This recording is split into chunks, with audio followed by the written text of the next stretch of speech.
and we should be going. All right. Welcome back, everyone, to No Small Feat, a Midgeheiim campaign. Last we left off, our heroes finished up some business with their pals back in Summerlee and made their way over to Langchild, hoping to get a crown jewel from the local magistrate. Unfortunately, seems ogres completely crushed the local magistrate's office and several buildings in the same area, and they took the vault that was held in his office, the vault which more than likely contains the crown jewel in question. And so our heroes got to figure out where those ogres go. They also did some shopping. They met some guy and some wizard guy in a red tower. Nothing really important. And now it's a question of where those ogres go. I would like to note that you have explored most of what is in Langchild. The places you have not gone to are Rare Imports Curio Shop, Rare Gems, the public beach, the docks, and the ship rentals. You explored all this good stuff in the middle here, like beans, and nothing but beans, and the Sky Oak Museum and whatnot. And the Mysterious Red Tower. Oh, and you haven't gone to the 7-in-1 Tavern. Do we want to go to the tavern and have me listen in to gossip, or do we just want to explore on our own? Maybe they've heard something about the giants. It would be a good place to check out, especially given there's 7 taverns in one tavern. Yeah. But also, there's a beach, and I've never been to a beach before. Except the one time a Kelpie ate my foot, but we're not going to talk about that. I mean, that was technically a beach, but it wasn't a beach, you know? Yeah. That was a bank. Yeah, that's more accurate. And the transaction was blood and pain.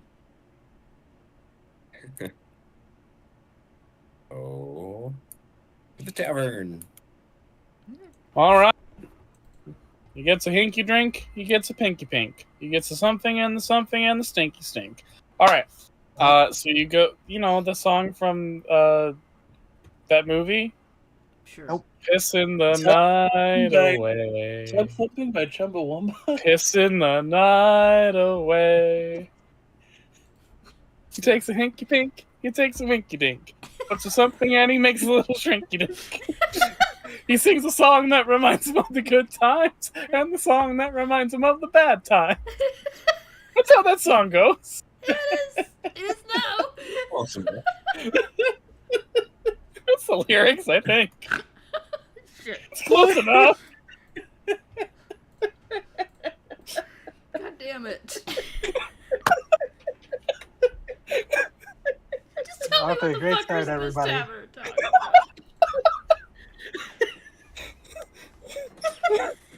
It's not even that funny. It really isn't. That's a powerful start, everybody. God. You open the tavern doors and see people taking Kevin McAllister apart with chainsaws. I'm sorry. You open the tavern doors and you see. I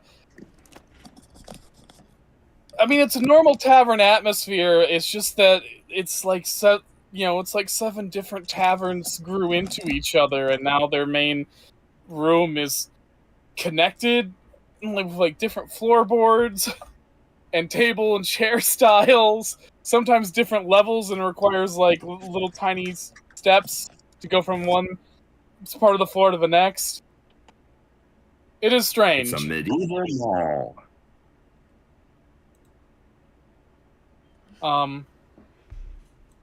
So you go in there and you get a table and you sit.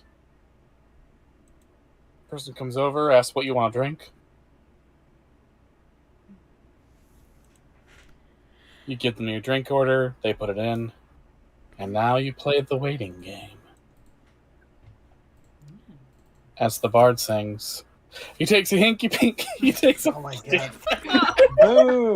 Boo! Ooh. I'm sorry. I'm sorry. The bard says as he New leaves the material. tavern. Oh my god. And Scrut just throws an overly ripe tomato at him. It Just hits him, and manifesting. immediately his face melts off, and he falls to the floor dead. And everyone Oh. claps. You hate to They see it. were soluble. That was what people actually thought tomatoes might do to you. So, Well, that's because they were dumb and would eat tomatoes off of pewter. yeah, They would get themselves lead poisoned. they were listening to the wrong thing. It was like the tomato is trying to tell them, "Hey, this is bad," and they're like, "Oh, the tomato is bad." It's like, "Fuck you! Tomatoes try to help you." Mm-hmm. This is the conversation that I am having at the table. All right. I'm guys just listen- curious where he got the overly ripe tomato. Pull it out of his You guys inventory. Listen around. People are talking about their day-to-day lives. Occasionally, people mention like the ruins, and mainly in the way that people mention like, fuck, there's construction on 28th Street again. Jesus Christ. Yeah, it's going to take a couple of weeks to get that all fixed. Gonna have to take an alternate route to work. God. So, who do you think's going to be the new magistrate? Okay, are we on the shore of a Great Lake or something? No.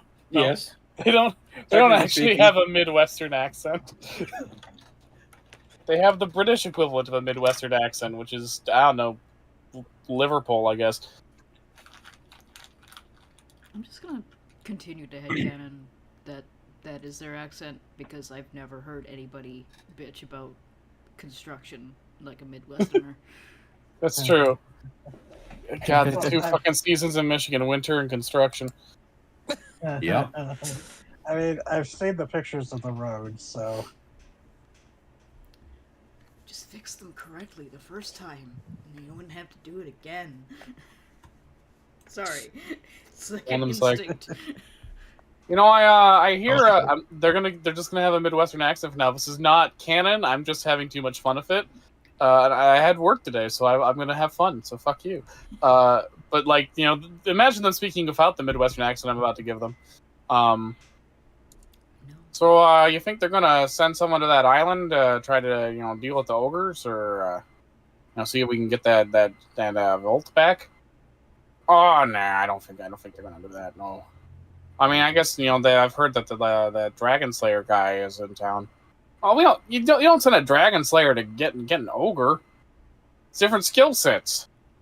You know what we need? We need that feller who did the 7 in one blow. You know, the one who took out the 7 ogres with the one shot. You mean the Beanstalk guy? Yeah, the Beanstalk guy. look at Mont Blanc. I don't fucking know. Right. You think I know every guy who does a beanstalk because I bought magic beans? Yes. Yeah. Wait, did they say Dragon Slayer is in town? Is Garston Oh, beat us here? No. I mean, like they mean in like the general area. Okay. Yeah, not specifically in Langchild. Okay. And if there's a George here, that's an imposter. How sus? I already dealt with the doppelganger. Bum, bum, bum, bum, bum, bum. I mean, I could have What the opened James Bond? I was trying to go for more like a Sting from Kill Bill, but yeah, it could be James Bond. I mean, I guess I could open the book and like ask about a fella from a beanstalk. But I don't know. Is that a common story we would know? I'm gonna make you roll a double insight to see if you know what the fuck they're talking about. I'm gonna say Charles doesn't know since he's not from around here. That would make sense. I feel like that is justifiable. Because as everyone else starts racking their brains, Charles is just gonna raise his voice. Goes, "Beanstalk? What do you mean, Beanstalk fellow?" Okay. Yeah, Edmund, you've never heard about a beanstalk guy? Would that be a guy made of beanstalks? A guy who sells beanstalks? Would it be a beanstalk made of flesh? Ugh, I don't like that. Okay, Mont Blanc. Did you See, rack I your was brain about it? I was right to look at you for this.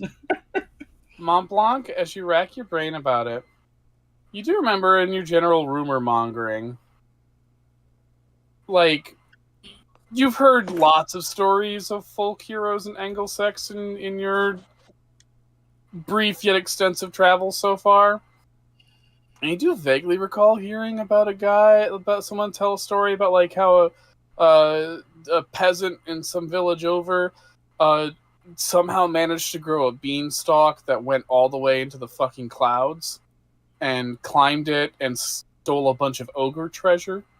And this person claimed this was how he got a gold coin the size of a dinner plate. That this rapscallion, this peasant who built the giant beanstalk, had given him this ogre coin to pay for a cow or something. I remember hearing about a story about a fellow who had a beanstalk that went to the clouds, and then he got like a giant's coin to buy a cow or something. I mean, like, I didn't take it into consideration, but we did talk to a crazy lady who was selling magical beans that can do anything allegedly. Oh, so I was correct in asking you. Also, what is it with cows and magic beans? You know, I don't know. Maybe we could ask the crazy lady? Didn't she disappear, though? I have a Yeah, feeling... but it's still her shop, right? The shop is still there, yes. I'm pretty sure it was just because it's like, oh, I made a bad deal and I bought magic beans. Like, I'm not, like, absolutely not worried about that whatsoever. Right. There's probably a parable in there somewhere about, you know, trading an animal livestock that you can milk literally for, you know, quality stuff, trading it for short-term beans. Probably I don't something like know. that. I'm just a humble farmer from Asipton. I'm just a dude from a small village that nobody seems to know.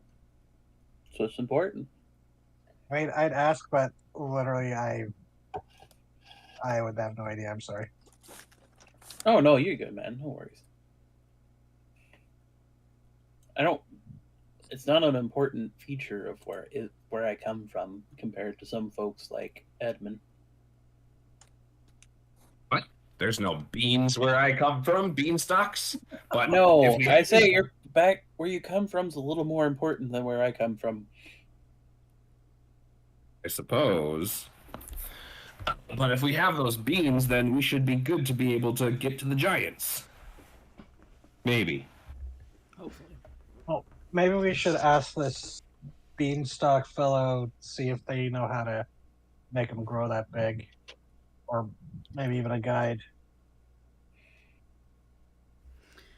Well, I guess we can go ask the folks over there and see what happens. Yeah, and Charles will raise his voice. What do you mean by beanstalk fellow? Looking over at these people. Oh, yeah, you know, the guy, the Jack, whatever his last name is. Could you be more specific? I apologize. I am very clearly not a local. Oh, well, I mean, he doesn't live here, but you know, everyone's heard about this kid. He had a slingshot and he was fighting 7 ogres and he pulled the slingshot back and he killed all 7 of them with 1 rock. Yeah, I heard he went up a beanstalk, robbed an ogre blind, and when the ogre came down, he was coming down the beanstalk. The boy chopped the beanstalk so that it fell, and the ogre fell to his death, and then they had to bury his carcass, and it was huge. Yeah, and I heard he got ogre money. He got a goose that lays golden eggs. He got a harp that sings and was oddly sexy. God, Side-eyes Barnaby at the goose comment. And then one person's like, I heard that he's a large rat, powerful rat. And he is assisted by a large duck and a creature that may or may not be a dog. Oh my fucking Oh my god. god, JC. No.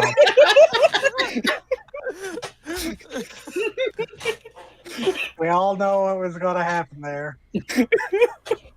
A powerful Maybe. rat. Maybe we need to find this slingshot.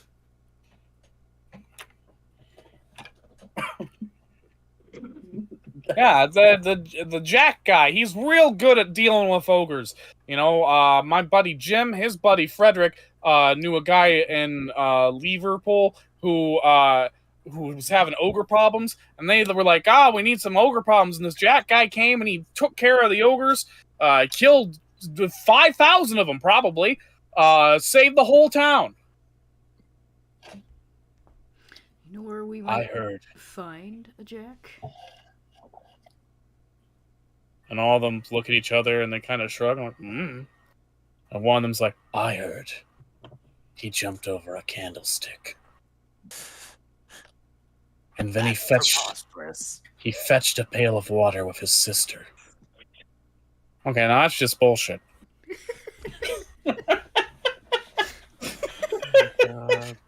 Dude, his sister died like 3 years ago. You gotta let it go. Oh, you know Jack? Can you get him to solve our ogre problems? Scrunt, no. We've been trying to find him. We've been trying to track him down for that reason. Well, if you find him, you know, someone's got to go out to that island and, you know, get the magistrate's vault back. Where I keep my... Oh, The deed ogres to my went the house. island? Yeah, there's an island where the ogres are on. And if you look at the map, which I'm going to upload again because fuck you, Discord. You can take it. You can take it, Discord. You Yeah, dirty little take- fuck. No. Take it, We're gonna Discord. get flagged. It's okay. Um, we don't have a chupacabra. Yeah, if you look at the map, you can actually see there's a big island there with like a tower that Cloud leads to castle? a cloud castle. Yeah. And we have beans to make a bridge.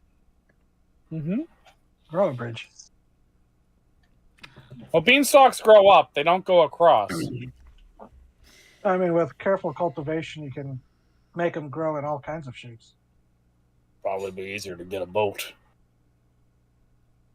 Even easier I don't know, than guys. jumping over a candlestick. That's okay. I don't know, guys. This Jack guy kind of sounds made up at this point. Like some sort of tall tale.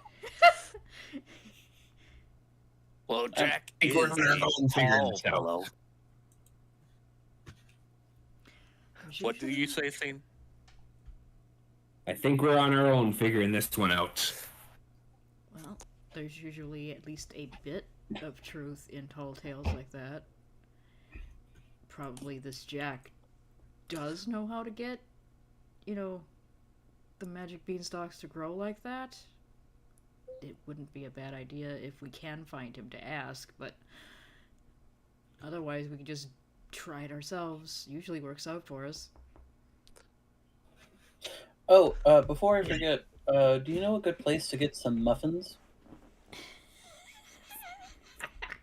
Lum starts crying. My wife used to make muffins, What happened? and to she your left me wife? for that tall stranger.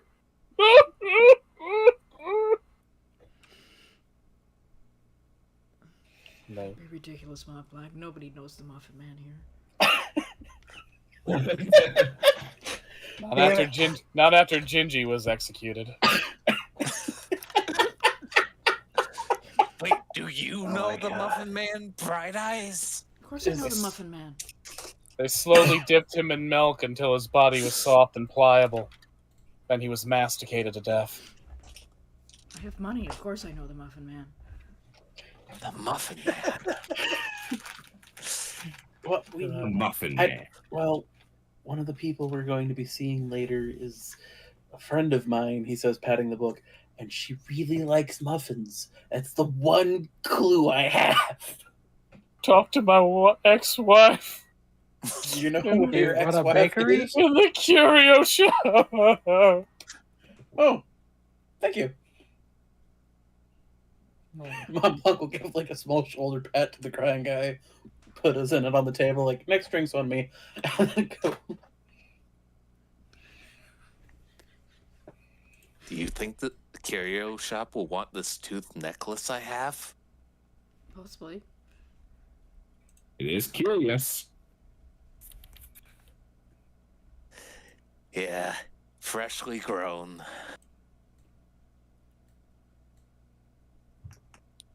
Is that something that happened last session? Because I'm a little concerned about Scrunt having a necklace of teeth.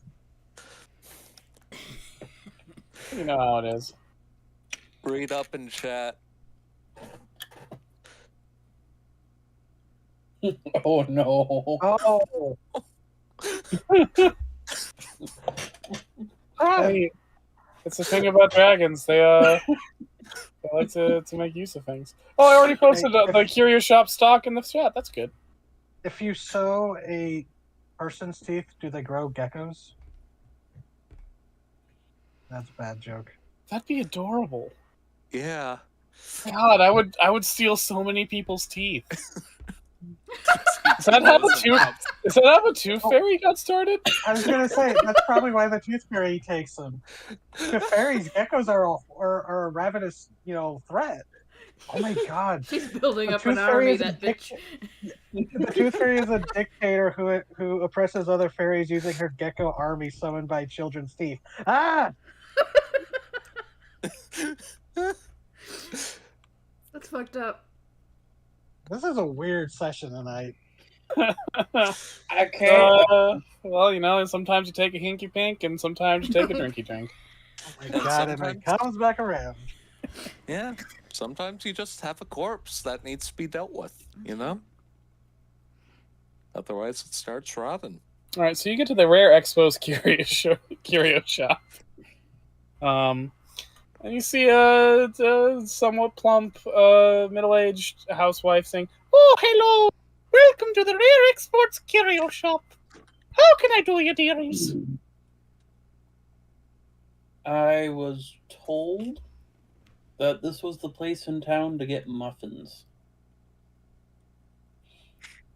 I do not trust the source of I this. do make a mean muffin, but right now I'm currently tending shop.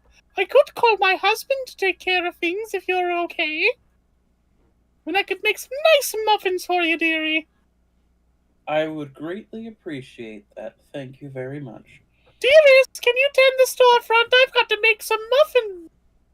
And when she scoots out to the back of the store, a door opens, and emerging out from it, dressed all in black, and followed by a shadow that seems to stretch all over his skin and features, keeping him perpetually cast in shadow, is like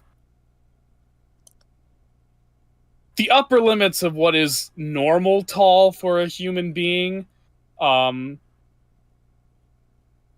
Just a very tall, very ominous, spooky, shadowy motherfucker with no visible facial features and the perpetual gloom cast over his person. Welcome to the Rare Exports Curio Shop. You want some teeth? Yeah, okay. Here you go. And Scrunt gives him the tooth necklace. He takes the teeth and he puts them into the black void of his head, and the teeth just sort of get absorbed into the shadow and then arrange into a smile. What can I do for you? He says with the smile not moving one bit. Fantastic. Jesus shit. Mont Blanc, I want to state for the record, Mont Blanc, completely unfazed by this. He's like, yes, I heard you had some rare exports, and I was also looking for some muffins. I'm visiting a friend who really enjoys her muffins, but I also came to see your wares. And he pulls out a little bag, and then a little iron box. Not super little. Then a cauldron, a mirror, and a bottle of mead.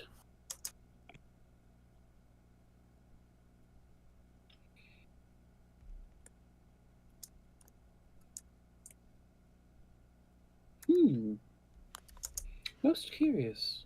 How much for the cauldron? He was gonna. So, the cauldron, he taps that and says, 1,000. He opens the pouch, and you see inside are several sharp teeth. 100 per tooth. Points to the box. 10,000. To the mirror. 1,000. And to the mead. 100.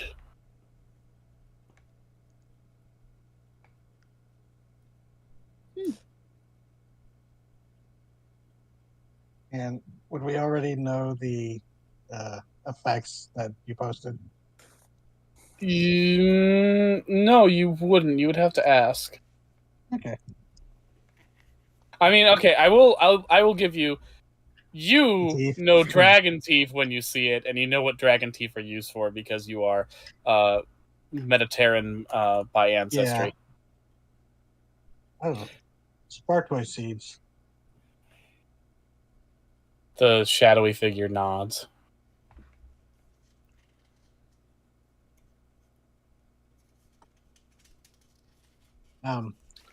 When Charles know about that stipulation that if they survive the battle, they immediately turn on the party?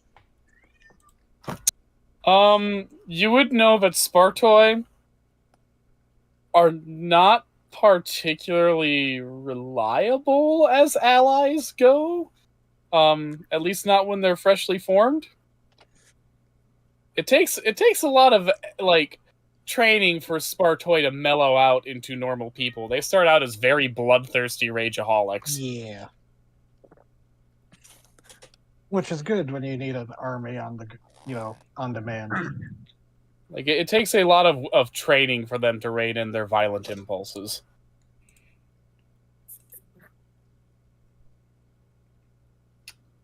Mont Blanc is looking over them. His eyes lock on the cauldron again, and he goes, reaches into his pocket, pulls out 1,000s in it, and goes, "Here, for the cauldron."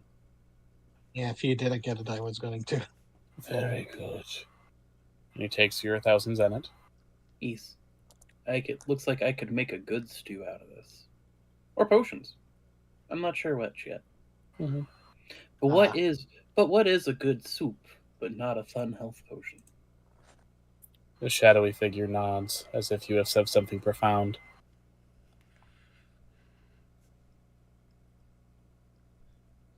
Wait a second.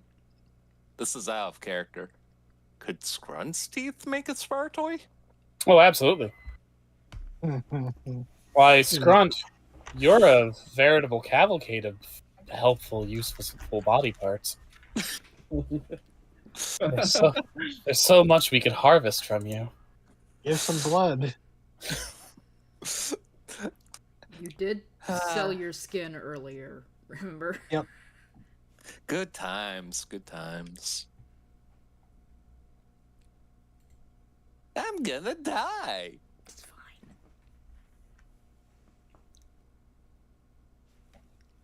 Yeah. And pardon me, sir, but you do also remind me of a friend of mine. We just actually left Summerlee, and we knew a fellow named Long Lankin. Have you met him? No. I think you two would get along wonderfully. He's a very fine craftsman as well. Good for business. You in a rare met career. a Long Lankin. No, he said his name was Long Lankin, not a Long Lankin. And the shadowy figure cocks its head. That's like being named human.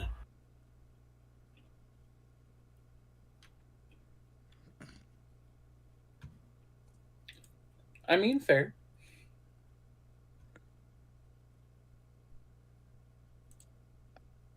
This explains a lot. Charles has no idea what he means. Anywho, introduced himself as Long Lincoln. Lovely fellow. If you get the chance when you're in Summerlee, you should stop by and say hello. Apparently has many eligible sisters. I am married.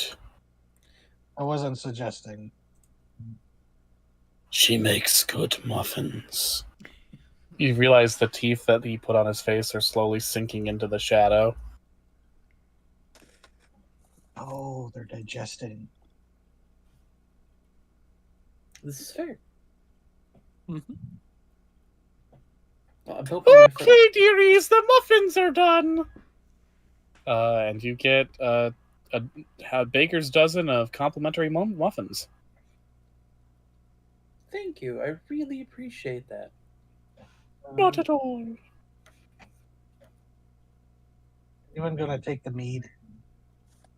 This is Charles. You can grab it if you want it. I mean, I was looking at it, but I was like, I think Bright Eyes actually drinks, so. You're an orator. You can already stop combat. Yeah. Mhm.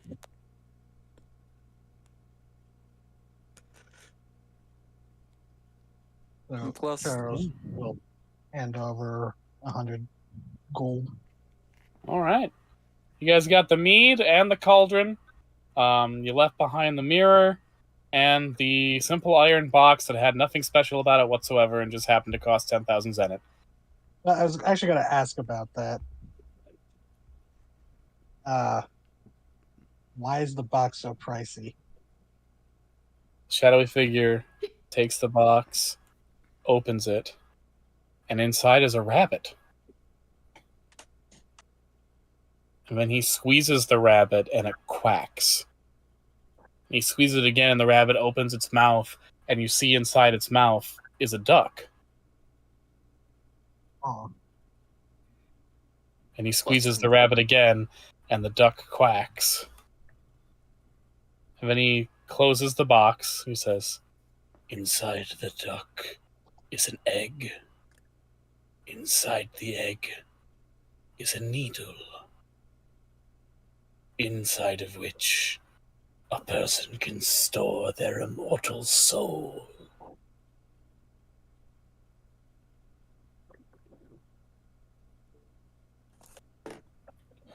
Ah, does this sound familiar to anyone, like, say, the witch in the party? Yeah. Just,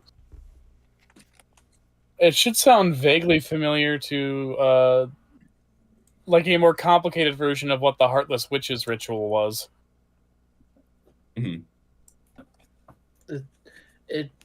it's kind of like if the Heartless Witch went hard mode on what she did. I still don't know why someone would put their immortal soul in a box. It just sounds like it's a bad idea, but like, Oh, you cannot die. That would explain the price tag. where's the fun in that? People are willing to pay. Fair enough. You gotta make money, you gotta make your money, I suppose. Thank you for the cauldron. I'm gonna make some good soup in it. He nods. Do we want to buy any of the dragon's teeth, or just rely on yanking out some of Scrunt's? rude. Every Scrub, we need some backup. Open those jaws. Every time Strunt on takes damage from now on, I'm gonna ask if it was to the mouth. Oh no! Just scrabble after your teeth afterwards. Oh god, it's like Scrunt gets hit, tooth goes scattering. Don't let it touch the dirt. We're in trouble.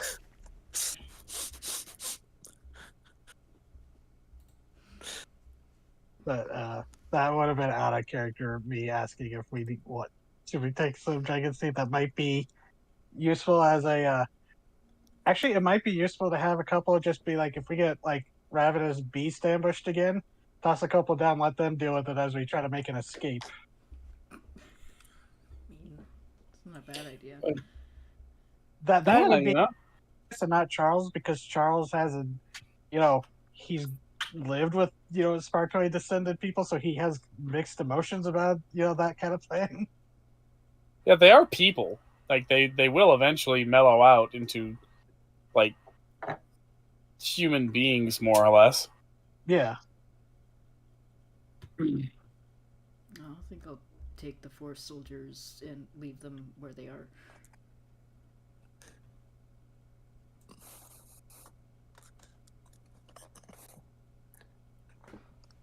I'll just have Sprunk punch himself in the face and spit in the ground if we need some backup. I mean, that works, I suppose. We thank you for your hospitality and your fine wares. And the muffins. Oh, dearies.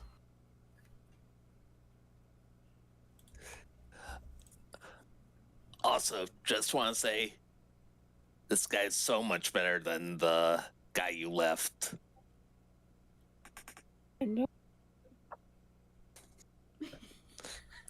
You're No. too demure, TT. It's not picking it up. Oh, I'm sorry. She said, "I know," and then she said in a slightly lower tone, "I know." No. Oh no!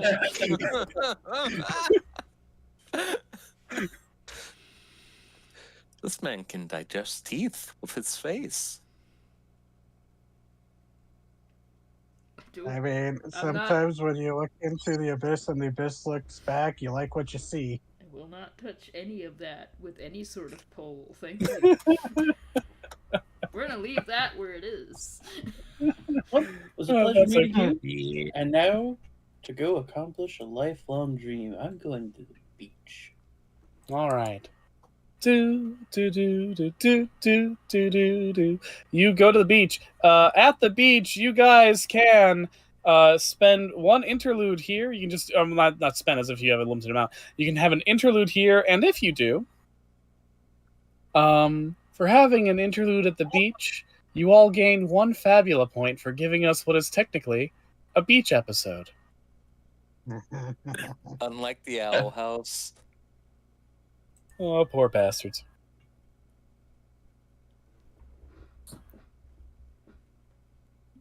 And just like any interlude scene, you can use this to work on projects. You can use this to improve a bond, recover any HP you need if you need to, strengthen a bond, change a bond, all that good stuff.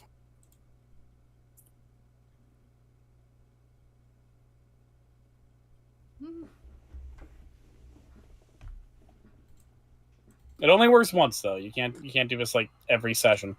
I Gotta say use it let's wisely. I say let's take the interlude Yes. now before we go on Yeah. our adventures.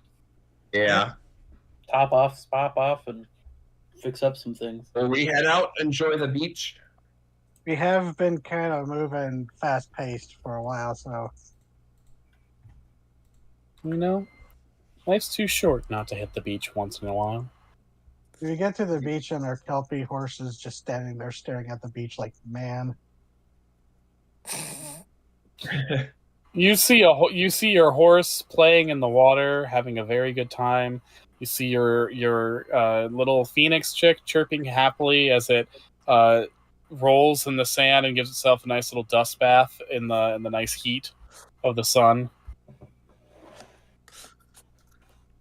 I'm kind of just imagining Mont Blanc is standing like knee height depth in the water, and Barnaby is just bobbing in the waves around him.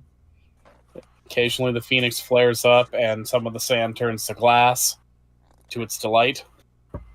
Ooh, fancy. Barnaby is enjoying swimming and occasionally eating various dead things that drift by in the water.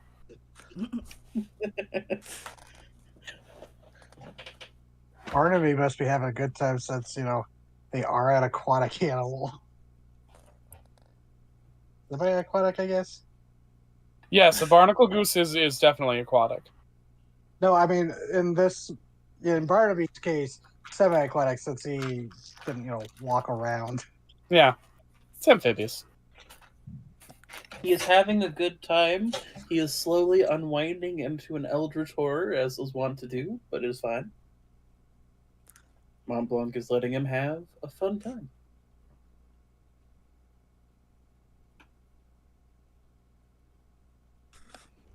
Yeah. That's nice. Anyone want to add to any bonds, change any bonds, strengthen any bonds? You may do so as Yeah. you bond on the beach. You know what? I'm going to finally add the loyalty bond to Edmund. I'm gonna do the same for Charles.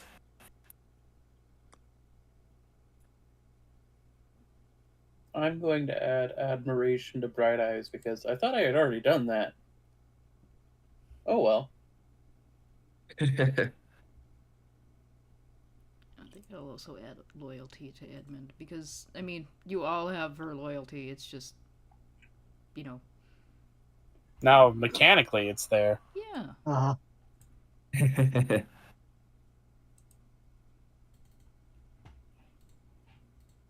So we're enjoying the beach. Although Edmund, with all his hair now, doesn't like the water. Yeah, but like still, like the sand, the soft sand is nice on your toe beans Mm-hmm. or your hooves. Mm-hmm. The pleasant sea air. It's nice. Yeah. It's been a while since you guys have had time to just stop and smell the roses. Let the snake slither around. Oh wait, this is the first time I've interacted with a snake. Now that I can talk to things. Mm-hmm. Let it slither around the sand if it wants. It does, and it has a nice time. It finds a nice spot and basks for a while. Yeah, I forgot we could all talk to animals now. Yes. I do have an important question though. Yeah. Is this a freshwater body or a saltwater body? Technically, since this bay leads out to the ocean, it would be saltwater, but I think like it's kind of in the middle because it's also going to be some freshwater rivers and lakes. Okay, so it means it is not impossible for Mont Blanc to reach down into the water and be like, "Look what I found," and pull up a wriggling starfish. Absolutely not impossible. Charles, as you sit next to your snake, the snake starts singing to itself in snakies. Love to eat them mousies, mousies what I love to eat. Bite they little heads off, nibble on they tiny feet. Oh my god, that's adorable.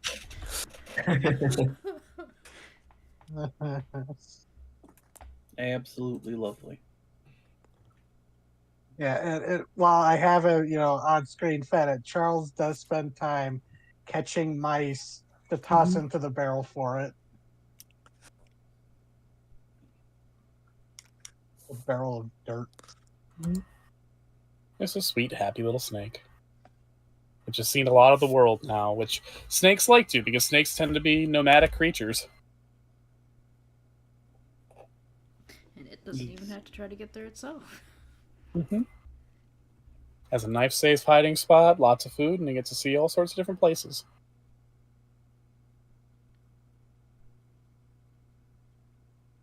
You guys have a nice time. Mm-hmm. Oh, would collect some of the pieces of beach glass that the Phoenix was making. It's really pretty. It's got swirls in it.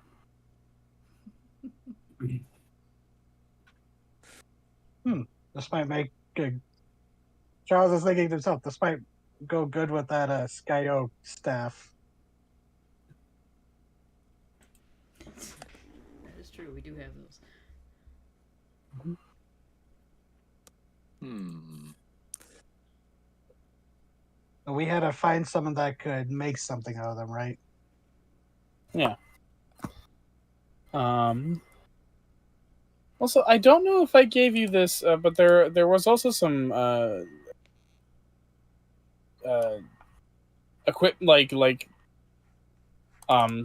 crafting components that you guys got from the menagerie itself. I don't think I posted this when we finished because we wrapped kind of abruptly, but you did get some good shit. Let me get the list. You got some elemental essences in all that. So you have some dragon spit, some Catoblepass fur, Afank fangs, griffin feathers, and basilisk venom. Hmm.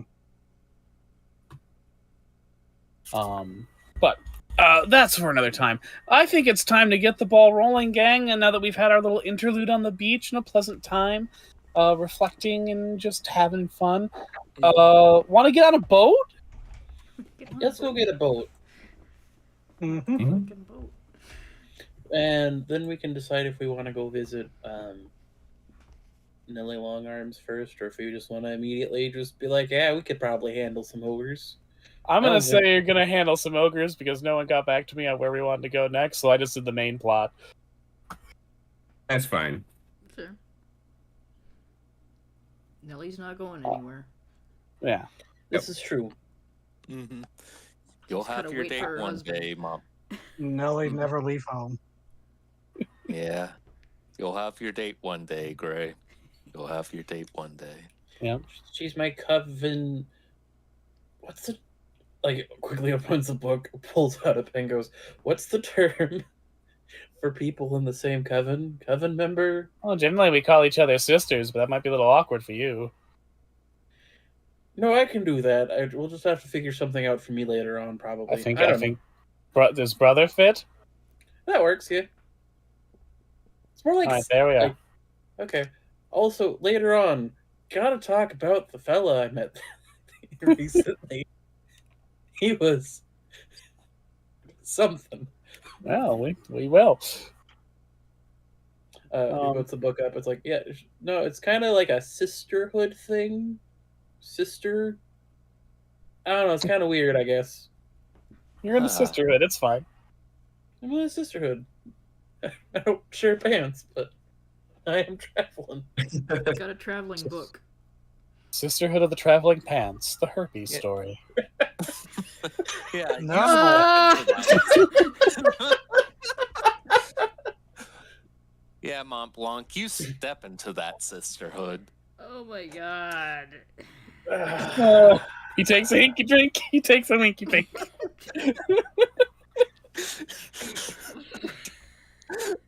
Jesus Christ. Oh, he had nothing to do with that one. Oh no, probably not. Okay. Right. So you go to the ship rental shop, and sitting with her large hairy feet on her desk, dressed in regalia that one could only describe reasonably as a pirate outfit. Completely anachronistic for this vaguely medieval time period, but yet feels fitting somehow. Is a 4-foot-tall woman? Question mark? With large, round, thin-skinned ears like those of a rat or a mouse?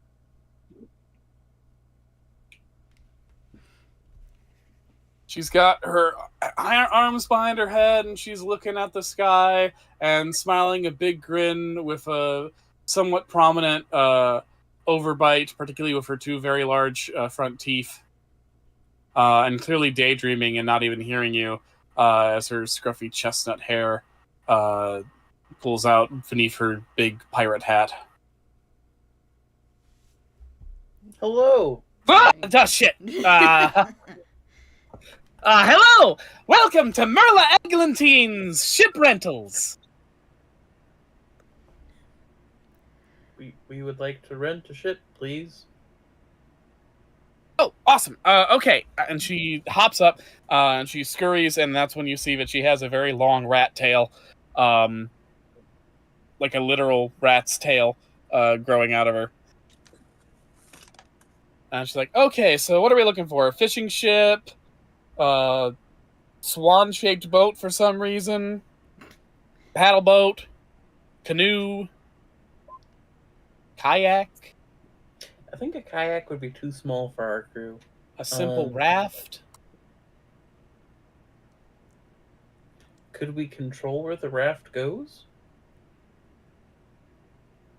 Not super well. I mean, mainly just let the river take you where you need to go. Fair enough, I suppose. We do kind of have a destination in mind, though. Tell me more about the swan boat. Oh my god. Scrump, Well- you know about boats. Which one should we get? What are the options? Oh, there's tons. The mustache here was just asking about the swan boats. Very nice, very romantic, shaped like a swan. Can't take them out too far though, because they are not really seaworthy that much. We've got fishing boats. We've got canoes, kayaks, lots of personal craft. Larger things, of course, if you're wishing to go really deep into the bay. How deep do you think we're gonna go, guys? Well, you've got a map. Do have to Well- go straight across to that castle. Oh, Ogre Island. Oof. Well, that's going to be some tricky waters. You're going to need one of our beefier boats because you're going into Kraken country. Oh, lovely. Oh boy. Kraken? Ooh. We've only seen the swamp variety, so this will be interesting. Oh, swamp krakens, they're like kittens. No, these are the krakens out in the bay. They'll fucking eat your head off. Okay. I think I can rent this out for you for 1,000 zenit a day. I think we can do that. Okay. All right. 200 from each of us. Sure. Sounds about right. That would be Let's fair. do it. All right, I'll show you where she is.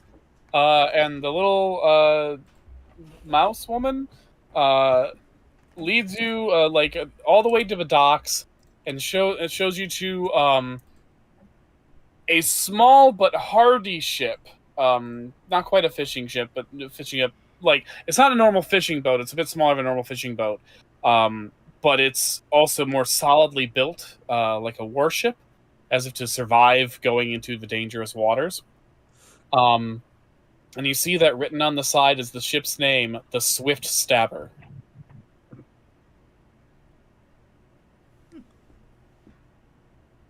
Now, do you have any maritime experience? Because I want it back. Yes. Our friend Grunt here is an expert salesman.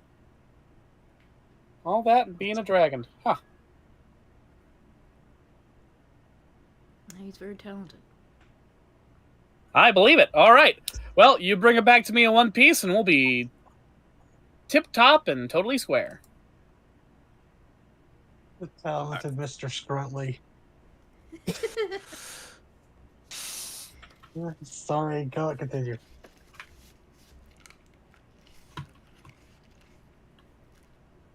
All right. You guys have a boat. You ready to set sail, gang? He's wherever going to be, I think. All right. Did we ever get confirmation that this Jack person was on the island, or are we not? You don't even know if this Jack person really exists. I'm sure it's We might have, Edmund is a we vapor. might He have does skipped not. the NPC. Oh, weird flex. Do you know of a fellow named Jack who's done some shenanigans with some ogres? I know like 15 different Jacks. That's fair enough. It's kind of a common name. Yeah. The Jack that killed 7 ogres or stole from ogres. Oh Anyone yeah, Jack I is heard about ogre-related. that guy. Yeah, they've been writing some really bawdy tales about his exploits, the ladies. I gets around. They say he fells ogre women like trees. Oh no. Ah. He knows how to use the wood. Anyway, you're on a boat.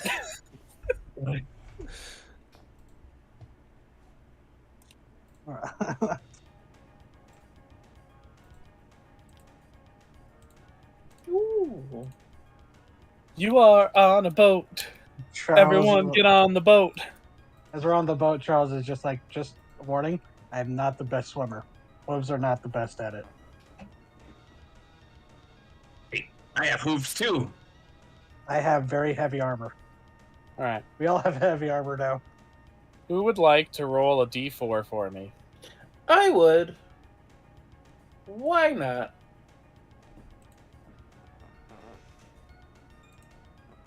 What do we get? Okay, what does that correspond to? Oh no. Okay, well. That's what you always want to hear your DM reaction. What an around. amazing reaction. All right. As you are moving right along, you see a very large island, larger than your boat, but not the island you're looking for because it's jet black rock, which you probably want to avoid. So, could one of you do a sailing check for me, using Right. insight and either dexterity or might to help steer the boat? You can even do it as a group check if you'd like. Insight and dexterity, you say? Insight and dexterity, or insight and might, whichever you prefer. I have decent insight and might, but I got Okay. 7. I mean, should we do a group? So should we assist? I would, let's all try to assist, see if we can just bump that up by 3 points. You can also use a Listen. fabula point to change that a little bit if you'd like to. I'll roll an insight and dex. Shady, you could invoke a bond, like maybe you don't want your friends to die at sea. I'm gonna invoke the bond of admiration with Charles in order to hopefully not die. oh damn. All right, and let me look at my cheat sheet to invoke a bond and whatnot.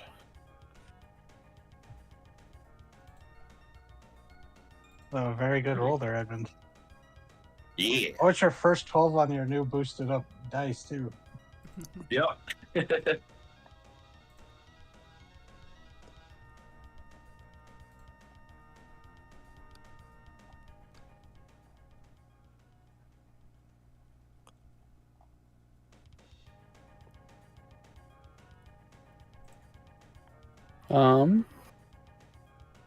All right, so you're invoking your bond with Charles, you said?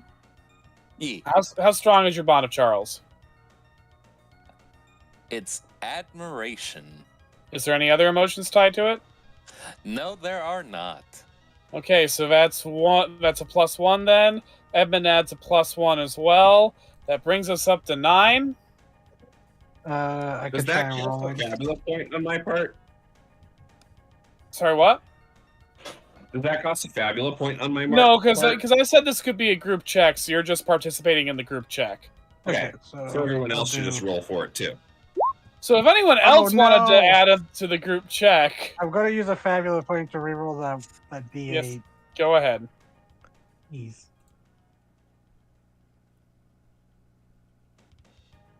And it's Dex and Insight. 7. Oh, I'm so sorry. But 11. I'll roll just to see. Okay, hi. Here we go. Like We're I said, 11 Charles Okay. doesn't right? do good on the water. Apparently. Thank God. You guys managed to avoid the large rock.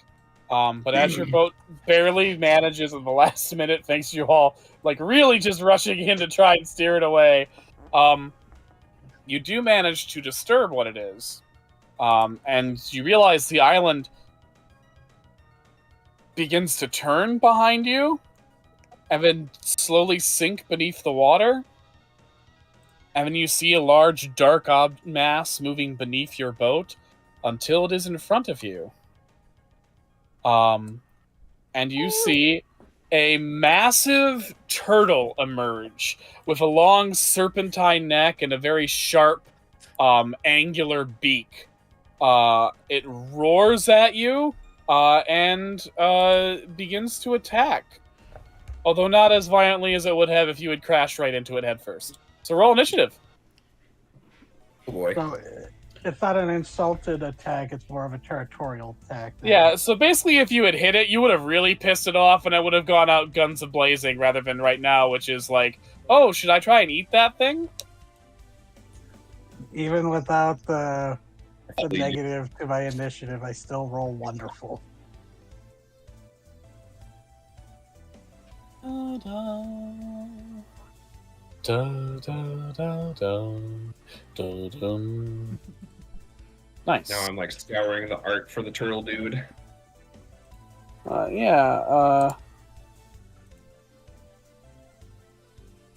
Mont Blanc is like a kid in a candy store face. He's like, "Oh, this is a lovely fellow. Hello, lovely fellow." I don't know if I've got finished colored art of the full body, but there's at least line art of it. Somewhere in here. I'm at the point where I'm putting preference on the sprites because they're more useful. Yeah, that makes this sense. is. Well, I guess I'll wait until Mont Blanc inevitably does a study of it. But yeah, it's a great big kick-ass turtle. And what is its base initiative, William? Did we beat 10? Yeah, we beat 10. Okay, so you guys get to go first. And you don't have to go in order of number. That's just how we've been doing it for simplicity. You can go in literally any order and change it up each round if you would so like. Yeah, who would like to go first? Did we let Mont Blanc go first to kind of study it? Mm-hmm. Sure. So let me re-look at how much that costs MP wise. Ability. For Mario style, I always use Tattle first on the new enemy. Of course. Back in time. Improve my skill level is 4. So I'm going to spend 10 MP to find out some information about this fellow, which is 2 uses of my ability. All right. The Aspidoshalone, also known as the asp turtle, one of 2 varieties of island-sized turtles that are often mistaken for islands. Unlike its relative, the Fascicolone, the Aspidoshalone purposely uses its disguise to lure in prey close for it to then attack. Highly territorial, these creatures are something of a bully, and when shown adequate resistance, will generally back off. Okay, and you want to know 2 facts about it? Yes. I'm going to give you its resistances and vulnerabilities, okay? Sure. It's resistant to physical wind and ice, but it is vulnerable to bolt and poison. Okay. So, big bully turtle. They like to trick prey into hitting them. It's resistant to bludgeoning, wind, and ice type damage, but it's got a vulnerability to poison and... was it dark? Vulnerable to bolt and poison. Bolt and poison. It's a water type. Okay. It's like Bolton, using some bolt and some poison should really help take this feller down. Or at least scare him away. Alright, and that And means sorry, did you say it was resistant to dark? resistant to physical wind and ice. Okay. Dark was never mentioned. Dark was never mentioned. I misheard. Alright. You have a very beautiful shell, by the way. Good work. It looks at you, and it bites your boat. That's not good. Yeah. Its might is... Yeah, obviously. Okay.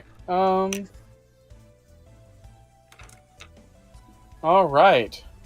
So its high roll was 6. It does 16 damage to your boat. Oh, Uh-oh. Don't worry, the boat's got 100 HP. Oh boy. Who wants to go next? The I boat had 100 HP. It's now got, 84. oh wait. Oh, never mind. I thought I had a different spell, but never mind. Continue. Ooh, The only thing I would Oh, sorry. Finish what you No, were no, no. saying. no, I was like I thought I thought I had the defense boosting spell, but I have the magic defense boosting spell. So I was like, oh, never mind. my Okay. plan is new. All right.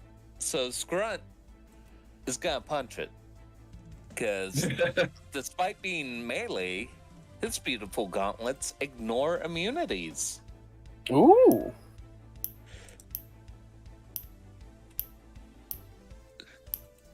Damn! Nice.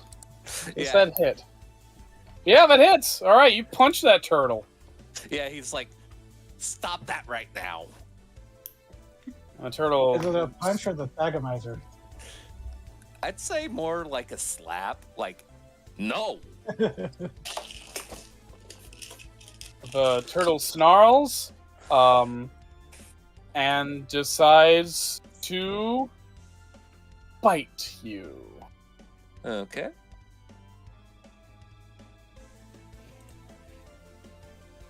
Does that hit? No. What if I add +5 to that?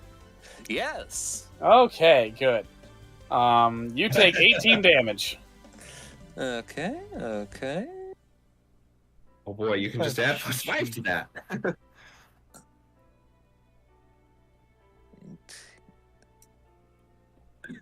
Who wants to fight this turtle next? I Yeah, would idea. actually. Just it's more of a defensive thing. I want go to ahead. use guard on. Oh shoot, where did I put it? Till the start of the next turn. Sorry. Guardians. I use bodyguard, so if I perform the guard action, she's provided coverage to another creature. So, Bright Eyes, you have resistance to all damage Okay. for this until my next turn, or the next turn order, I guess,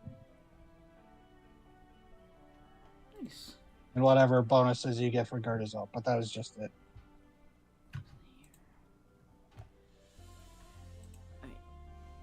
Nobody minds. and Go ahead. yeah, no, you foes can't make melee attacks against you. Okay. That seemed better. But No. I misread. Now I did that. I misread, and yeah. So you basically have, even with magic, you get resistance to everything or area of effects, but you can't be hit by melee stuff either. That's pretty damn good. Holy shit. I forgot about my base classes, main thing for a while there. Nobody minds if I go next. Scrunt, how much damage did you take? 18. We gotta let the turtle fight first, though, don't we? Yeah, I'm just. Oh yeah, but it's turtle turn. I'm just planning. Turtle my turn. time. The turtle is going to try and grab Mont Blanc. Oh, Blanc was the other person I thought of guarding. Does 10 plus 5, so does 15 get you Mont Blanc? Physical or magical? Physical. No. Thanks So for the that turtle new clothes. tries to drag you off the boat, but you manage to kick out with your armor and keep its snapping jaws from getting a good grip. He does that. He's like, "You are a wonderful turtle. Please stop trying to eat me."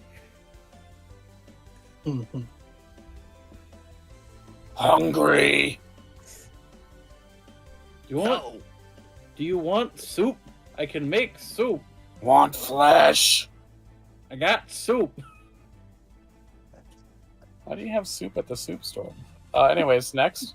If nobody minds, Bright Ice is going to use Encourage on Scrunt. I will. Yeah, I'll use the full 30 points now that you get, and you get that many hit points back. So Okay. 30. Shit, holy shit.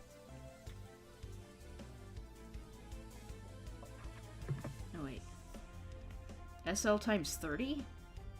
Yeah, Yep. so if you have 2 skill levels, it would be 60 HP. Jesus fuck, okay. I have 6. Oh, 180 HP. Fuck That- yeah! Holy shit! Wait, do I Got get our that feeling. added? I don't think so. I don't think that's how it To works. be fair, that's 25 mind points. That's a lot. Yeah, Yeah. I'm using a lot of mind points to do this. But you get to choose dexterity, insight, might, or willpower as a D higher. And she's going Okay. to basically, shout encouragement at you. Like, it didn't look like it liked that, Scrunt. Do it again. Show him who's Alright. the big dragon.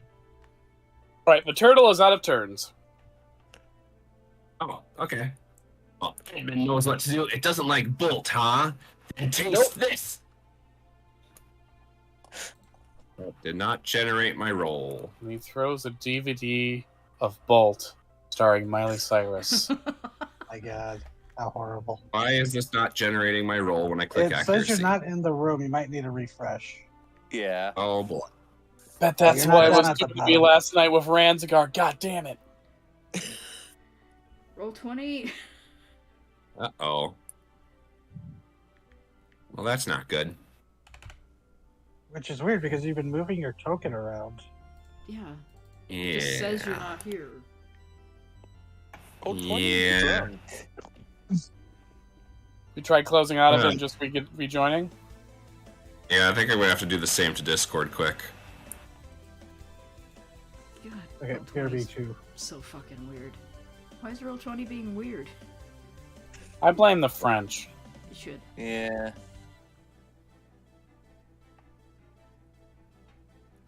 I'm gonna find also where DZ had that little cheat sheet of what you can pull out of your inventory.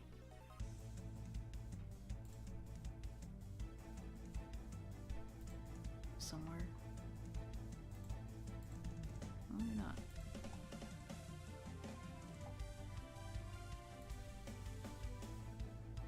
I'll find it.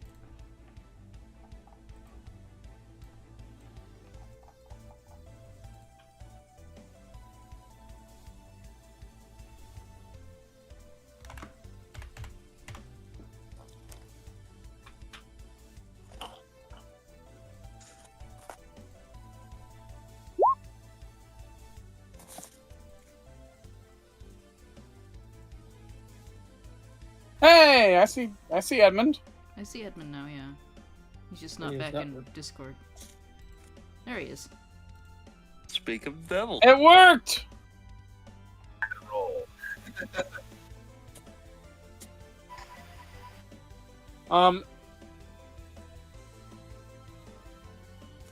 Edmund, my friend, would you like to invoke a bond or a fabula point or something to boost that attack up just by one incy beansy bit? What? Sorry, what I missed? Edmund rolled an attack, and it's just 1 point short. Oh, could I invoke my new 2 bond with him? Second Well, level bond? He's got to invoke it when it's an attack. Yeah. Okay. I'm gonna evoke admiration with Scrunt since Scrunt, took a hit, and now I want to join him with fighting head-on against the beast. Excellent. Spend that fabula point, and by the way, remember that you guys have been spending fabula points. That's for experience in the bank. To do 16 damage, and oh, that tort does not like that damage whatsoever. No. We're back to the start of the round, I believe. Correct? Everyone won, I think so. and you guys get to go first. So who's gonna lead off this round?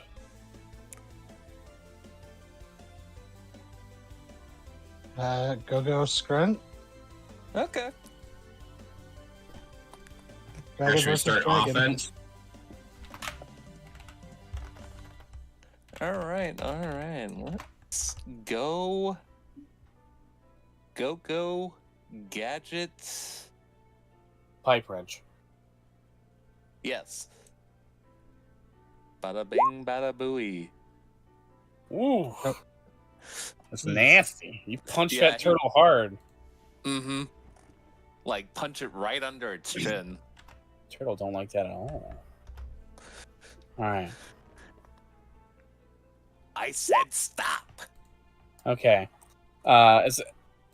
Who is hit by 18? Yo. Let me double check if the Vorpal blade is one-handed, because that will make a difference. I should not be hit.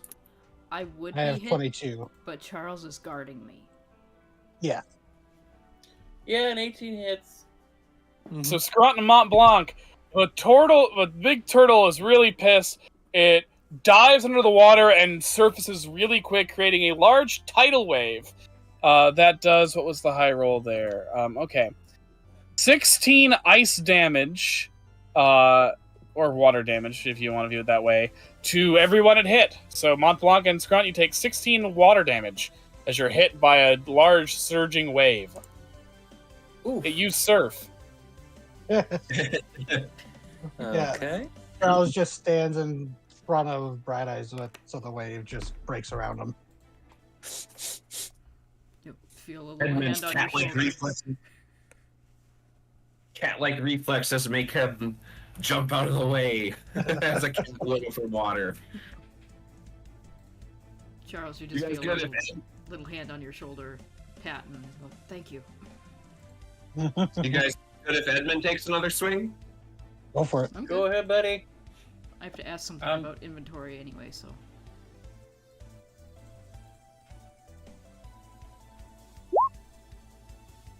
Fuck yeah. You lash out with that Vorpal blade, do some nice, nasty electric damage, and the turtle screams and dives back under the water, and you can see the shadow of its body swimming away. Nice. Mont Blanc sitting in like a puddle from where it splashed was like, that was fun. That it was. All right, That well, it was. you've met the first of the 4 sea monster encounters. Oh boy. And having beaten it, you successfully make it to the Ogre Island. There are 2 places to land, one right here and one right here. The island is mostly covered in trees, but you can see as you approach this huge looming tower that goes straight up into the clouds. There's also a very large set of mountains with what looks to be a cave deep within them. TT, before we begin the island exploration, I just wanted to ask Mhm. about the inventory points. How Absolutely. do you want to handle the elemental shard crap there? Like, do you want us to avoid doing that one, or is there an explanation that you could think of? Explain Elemental Shard to me. So you just pull an elemental shard out of your inventory for 2 points, and it does 10 points of damage of a type. Given your guys' experience with various monsters, I think we can justify that you have the ability to do some minor wizardry. At this point, all of you can just do some very minor wizard spells of elemental, using elemental essences with all the different monsters you've encountered. Gotcha. We do have a phoenix that sheds fire essence. I just wanted to make sure that it was a good to go thing, or if you wanted us Yeah. to avoid it. No, I think you're fine. And mechanically, the game is kind of built for that to be a thing that's there, and I don't want to I think it makes enough sense in the rules of Midgahim to justify it, because anyone can do wizardry if they have components, and you guys have experienced enough stuff to have components lying around. Anyone can do conjuration. That is. We did steal a lot of stuff from that guy. And you've seen a lot of people doing conjuration magic and using components to make magic stuff. So by this point, I feel like you have justified learning the basics of it. And it it makes sense in the mechanics of the game and of the world. So I think it works. So yeah, there are 2 locations on this island to really visit: the tower and the cave. So do you think the tower's a ploy? It's possible. There's also the possibility that they hide something in the cave, and everybody just goes straight to the tower. I mean, that's fair. I don't know much about ogres. I didn't check out the ogre book. I checked out the book for Long Lincoln. Um, Did somebody check out the ogre book? I don't think you did. I think People so. who listened in can say I was wrong. I'm wrong, but I don't think you did. No. Squirt You got know the what? sailing book. Yeah, because I know I took With Cat Like Tread. Yeah, I got the Dragon Location book. 'Cause I think Yeah, I we were just got thinking we Mystery- would go back to the library before we came here, and we forgot in typical RPG fashion. It's like, oh shit, we got to do this back in town before we came to detention. I have eligible bachelors of Anglo-Sax. That'll be useful. I have Miss So Miss Bay. Charles can get us right back to the. I can get us right back to the village. I have the Arcanum of the Gate that will send us back, any point in the last 24 hours. We can just go in uninformed and have some fun being doofuses. Oh, we're already here. We might as well at least check out Charles. the cave. No, Besides, I know Martin Guardians is a book that'll tell us everything we need to know. Other I than also- how to free me of the curse. I also think it's just kind of worth it to, like, we're here, we can visit. The worst thing they can do is roar and try to eat us. Which, to be fair, everything that's roared and tried to eat us, we've either befriended or driven off.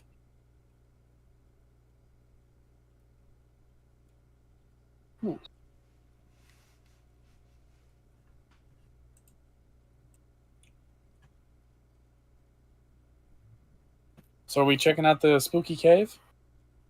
Cave. Yeah. All right. Unrelated question. Anyone ever see Godzilla vs. the Sea Monster? Yes. Yes. Yeah. Cool. Unrelated. So you guys go into the cave. It's very dark. It's very wet. And the deeper you get into this entrance, the wider and wider the chamber is, until eventually you are in this massive chamber, big enough to fit several buildings. If it wasn't so dark and wet, you could literally build a town here. And I would like anyone who wants to make a double insight check for me. Okay. Who's good at the insight? Hi. I mean, anybody can. I missed my bolt, guys. I miss it a lot. I'll be back. Yeah, I'll try a double insight.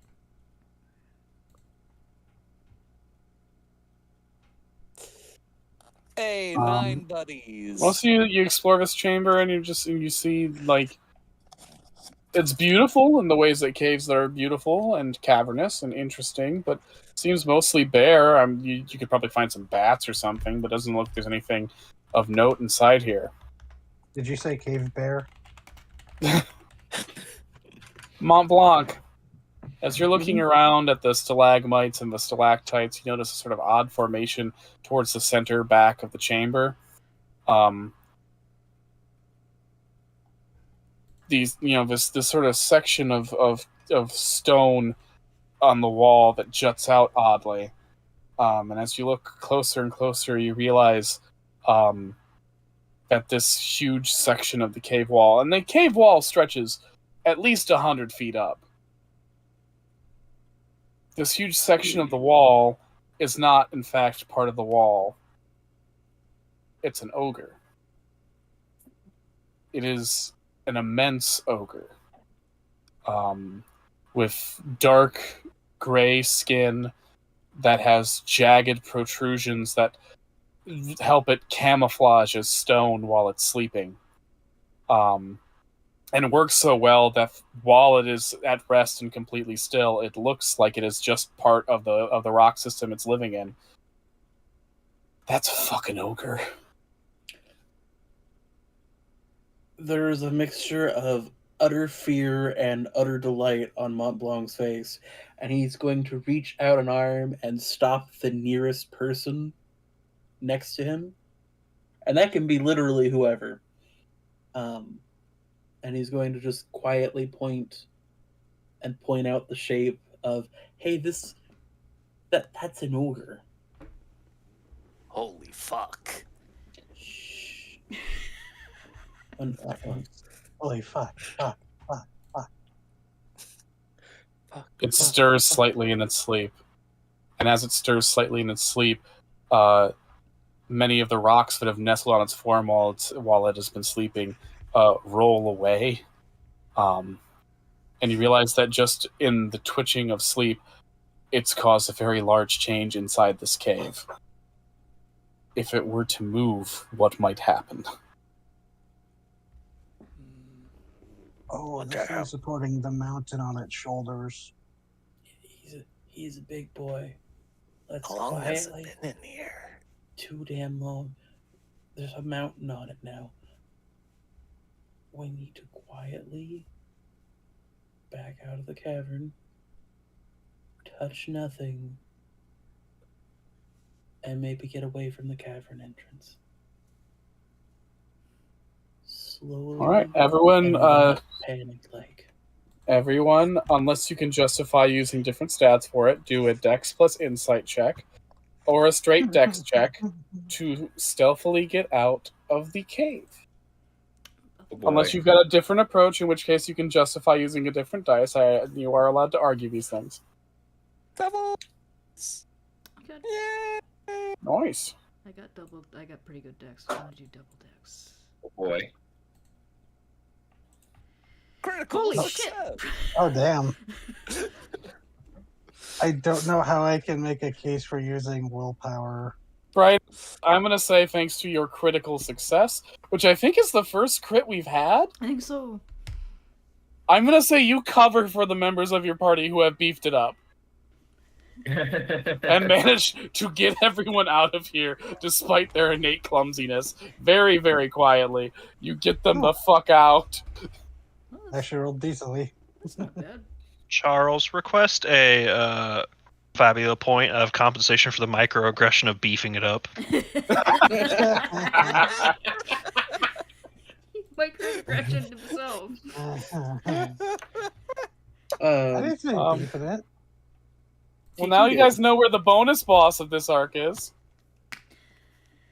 Oh, I see. Oh, wait, did we Montblanc. learn last session about... Vormodon, Bonus bosses. Vormodon is willing to give you compensation for defeating bonus bosses and other incredibly powerful and not necessary to encounter enemies in the game. Enemy in mechanics terms, not necessarily that they hate you. So now, like once they're outside, it's like, so we can come back and fight him later. I think. I don't want to wake this guy up, have the mountain collapse, and then get every ogre on the island on our case. Mm-hmm. However, while we're sitting out here, I sketched the sleeping ogre. All right. And inside your bestiary, text appears. It says, Mountain Ogre.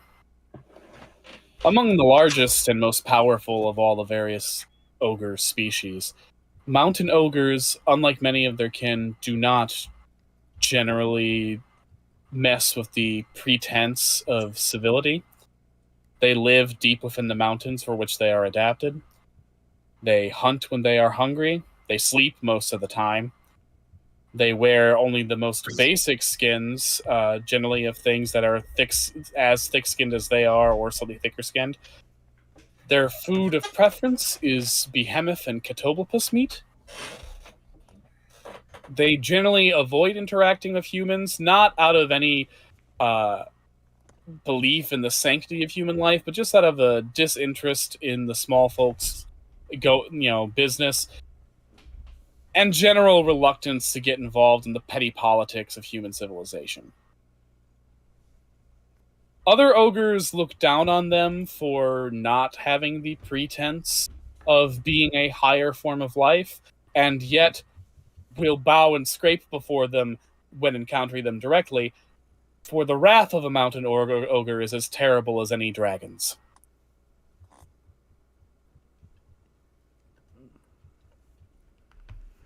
Okay, thank you. That was spooky.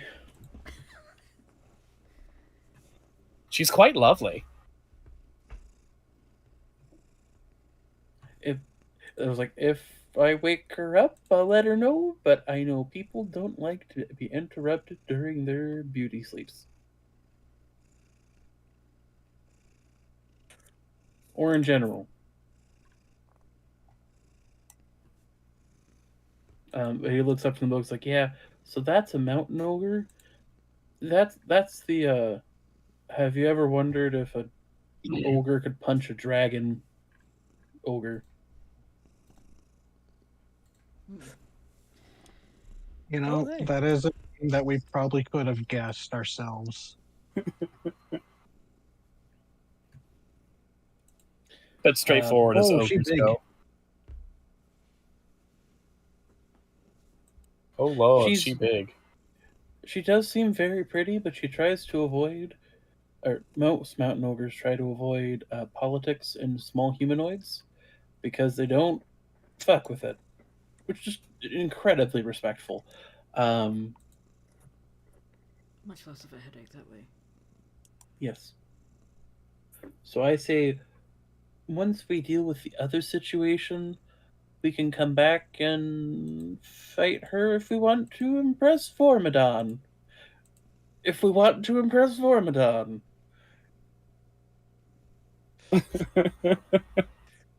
Can I say something out of character real quick? Yeah. While scrolling through the art, I got to the Manticore, and TT, that expression is horrifying on that fucker. Well, Manticores are supposed to be unsettling. True. So you did a good job, but also fuck you. Do you know the whole thing, the thing that's really like Manicore's shtick as a legendary monster? They have beautiful singing voices. And people hear this beautiful singing voice in the woods and they follow and they're like, who's making this beautiful singing? And as they're doing it, the Manticore is stalking them, projecting its voice, and when they get to a spot where it can pounce, it then tears them to shreds. Manticores are terrifying. Very underused as far as mythic beasts go. And when people use them, they just focus on the cat thing. It's like, no, this is like a tiger with a human face and a human voice that uses that to lure you out and kill you. That's fucking terrifying. God. Horrid thing. A lot of descriptions specifically to describe it as crooning, which makes me think of them having the voice of like Bing Crosby, and that's So- scarier. So what you're saying is these things are the Wow. 2019 cats. Wow. No, I hate that. I hate That's a you. little- That's a little mean to Manticores. God. But is it wrong? It's not wrong, but it's a little mean. The Manticore will remember this. Why would you say Oh, such no. a thing? God. All right. If we want to go to the tower, I guess. I could have just said Yeah. cats. you guys make your way to the Great Big Tower, and it is huge, impossibly huge, bigger even than Vormodon's tower, and far more phallic. As you look up at it, you realize there are no doors. You're gonna have to climb this thing.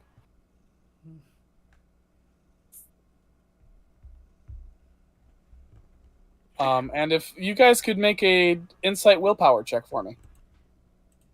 I mean, can we guess what we need to do? Just do a check for me, please.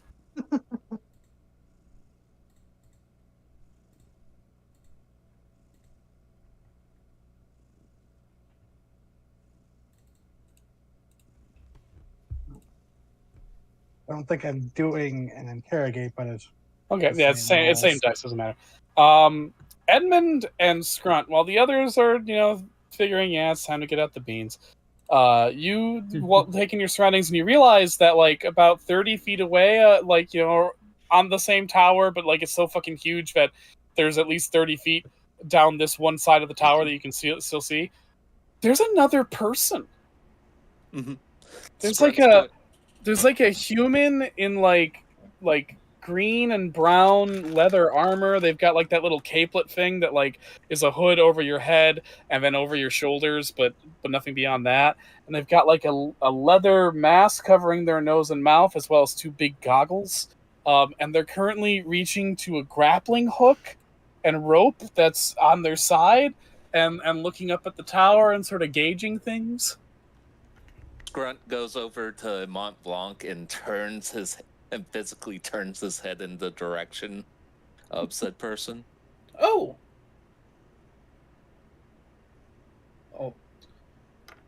Hello. And the person looks at you all and looks incredibly shocked. And they briefly do like the fucking SpongeBob caveman thing of like going, and then he was like, hi. You're not ogres. I'm You gonna go aren't out on a either. limb here. I'm gonna go out on a limb here. Just a guess. Would you happen to be Jack?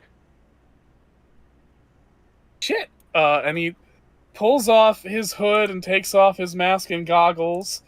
And you see like a youth, like definitely in their in their 20s at most, with red hair and green eyes and just a palpable nervous energy to them.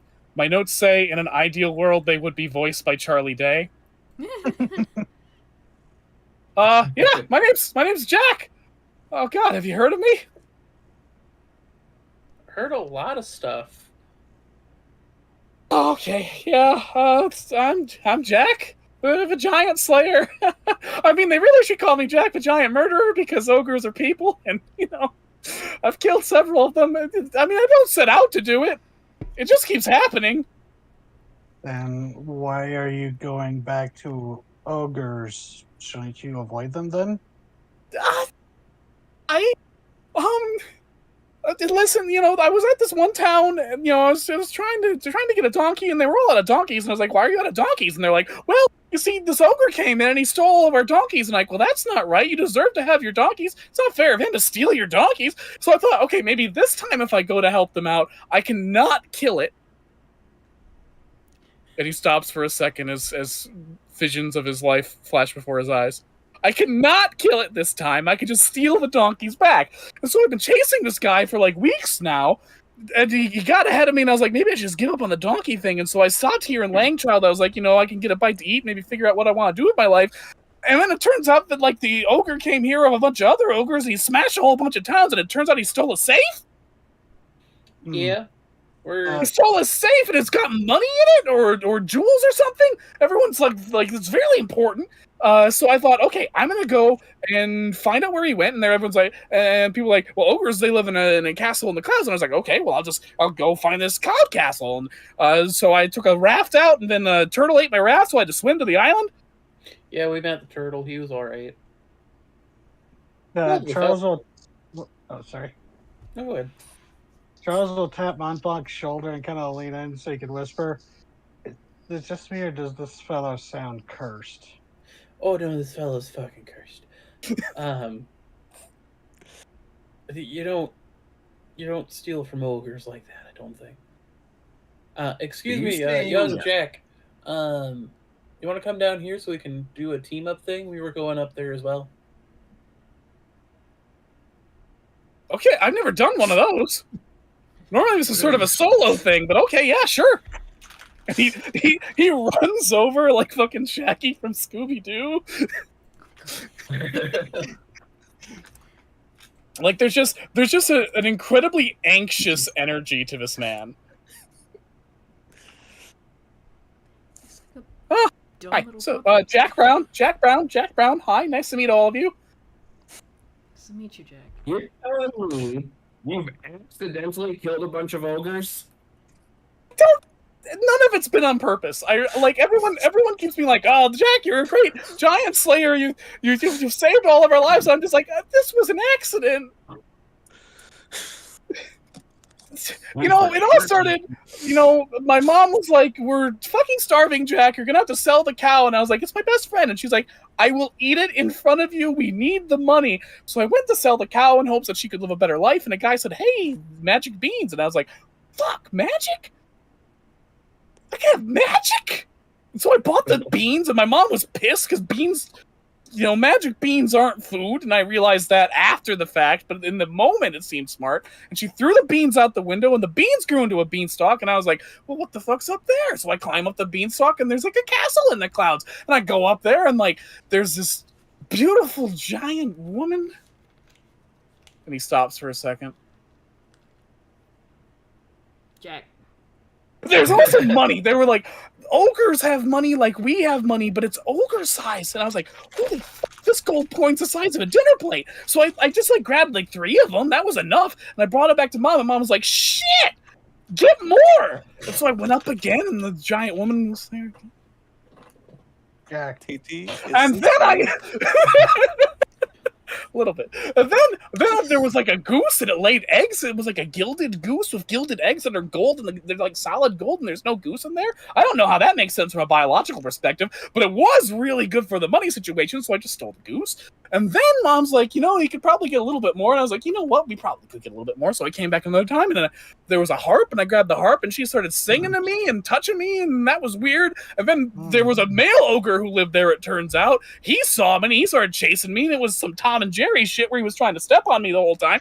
I sneak out through a mouse hole, climb down the beanstalk, but that fucker's coming right after me, and I don't know what to do. Luckily, I'm faster than him, so I get to the end, I get my axe, and I just start cutting the beanstalk. I'm like, you know what? If I cut this down, he'll climb back up, and he'll just leave me alone. And it turns out he was not very fast at climbing. Also turns out he did not survive that fall. It was very tall for him. The blood went everywhere. Old Lady Jenkins' yard was unusable. That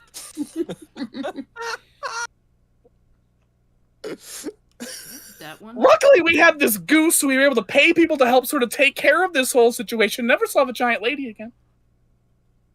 But we got that taken care of, and it turns out after a point it was very good fertilizer, and things went well. But then someone was like, Jack, you killed an ogre. And I was like, I mean, then by technicalities. And then someone's like, town over, they've got an ogre problem, Jack, you got to deal with it. And I was like, do I have to? And they're like, no one else can. I'm like, well, I'll try. And that's just kept happening. We Wow. absolutely want you on our team for this.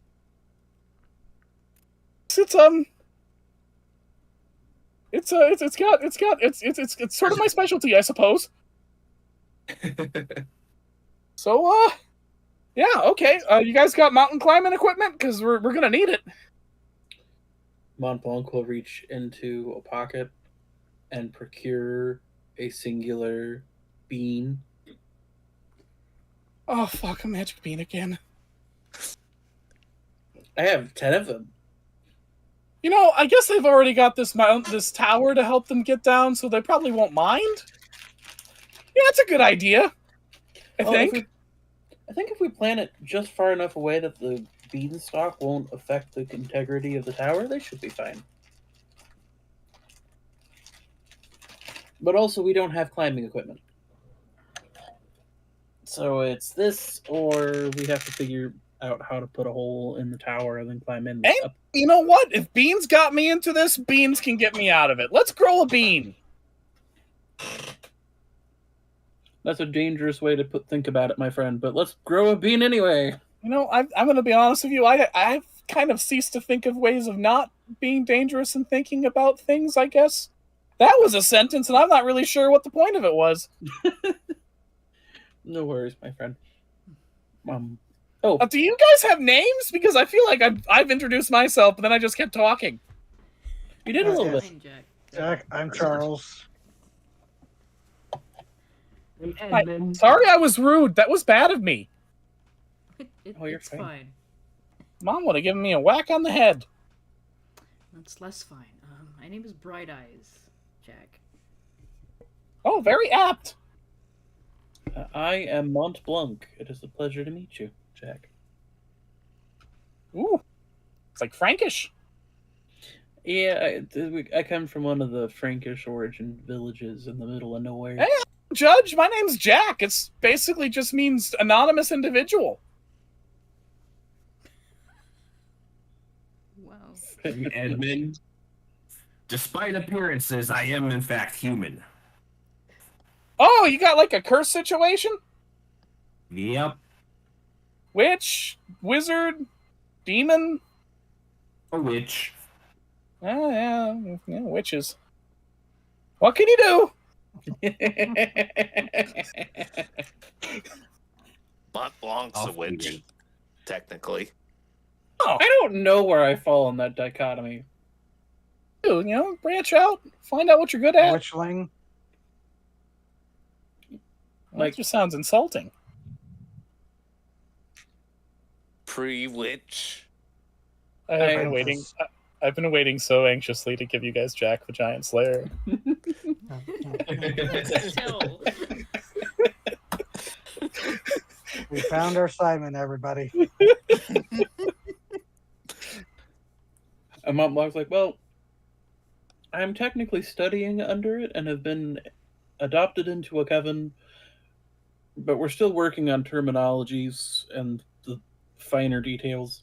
It's Oh fine. man, studying. I mean- So you can read more than one book. I have 5 books. Oh my god. Would you like to read one after I'm done? Oh my god. Like a prince. This time Charles turns to Bright Eyes and goes, I think we need to take him to the library back in town. I think his head will literally explode. Mont Blanc plants the seed, buries it, gives it a small little pat. And then, just like Fun and Fancy Free, you have this beautiful, lushly animated sakuga of a beanstalk growing beneath your feet. And you guys all going, whoa! As you Sorry, Contreras have tossed in just a pinch of the dirt. Absolutely. Yeah. So you have this beautifully animated moment, and your leaves are growing up underneath you, and it's spreading all up into the sky. It's one of the coolest moments in film. And you know what? Fuck Disney for having the weird original version of the movie with the horrifying ventriloquist dummies. I want the version with Ludwig von Drake and the cricket. Fuck you. Anyways, and you get the beanstalk within I'd say a 5-minute animated sequence. It grows all the way up to the cloud covers, and as you break up over the clouds, you see the fanciest fucking gated community your mind can imagine. Oh no. Edmund, as a person who has lived among the aristocracy, this place is built like the courtyard of a king's palace. It is rich, freshly paved with marble tiles. All the plants carefully tended and manicured so that they're in just the right aesthetically pleasing way. All the stones polished and clean, the metal shining and free of rust. It is pristine, obscenely pristine and clean and perfect and pretty. And also built on a scale where you feel like mice in a rich person's home. Not often I feel small. This is not what I expected. So auspicious. And I would like you hear the sound of footsteps, Jurassic Park style, boom, boom, boom, making the ground vibrate. I would like you all to make an insight dex check, unless you can justify something else, to hide as quick as you can. Oh boy. And Jack is going to give you instructions, quick, follow me, which will give you all a +2. Mont Blanc, no. 11. Eh. Remember, Man. add +2 to all these. Yeah, so I did. yeah, 11. No, I added +2. I Oh. forgot to add it, so I have 11. Yeah, I have a 13. I have a 6. Yeah, Want mine's to with spend +2. the fabulous point there, bud? I'm gonna spend a fabula point to re-roll the d12. Yes. Yeah, I would do that. Though to be fair, if there's anyone who's going to be left out to see the giant, it would be Mont Blanc. All I want to do, see, turn. It's the same roll. I'm gonna spend a fabula point to re-roll my d8. Can I spend another fabula point to re-roll it? You can't, but you can invoke a bond or a trait to give you a variety of bonuses. I think you can invoke a bond to add it to your roll. I'll even be nice and allow you to roll a couple. I get 10. I get 10. No, okay, good. 10's what you needed. I'm going to invoke a bond with Charles, because he would be the one that would have the best sense of like, okay, this is the most structurally sound place to go, I guess. Mm-hmm. And I think Charles is also the one who probably grabs Mont Blanc and drags him off the path.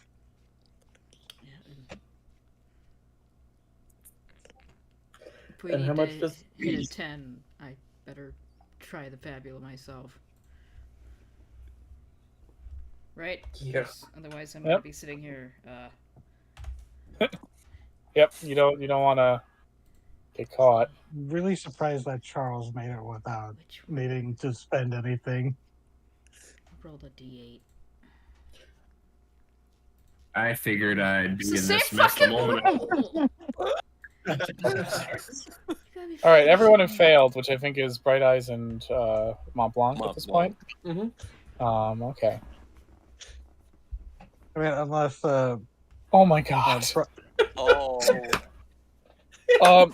You take 18 damage as you are carelessly kicked by an ogre's foot as it passes by.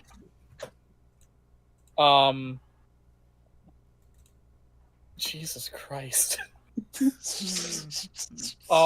you see that there are dozens of ogres, none of them looking at you, as often when people are walking, they aren't looking at their feet. They are all looking ahead towards the castle at the center of all this. And they are a wide variety of ogres, and they're all standing, and you realize that standing at the top of the, like at the top floor of the castle out of a balcony, is an ogre in the resplendent garb of a prince.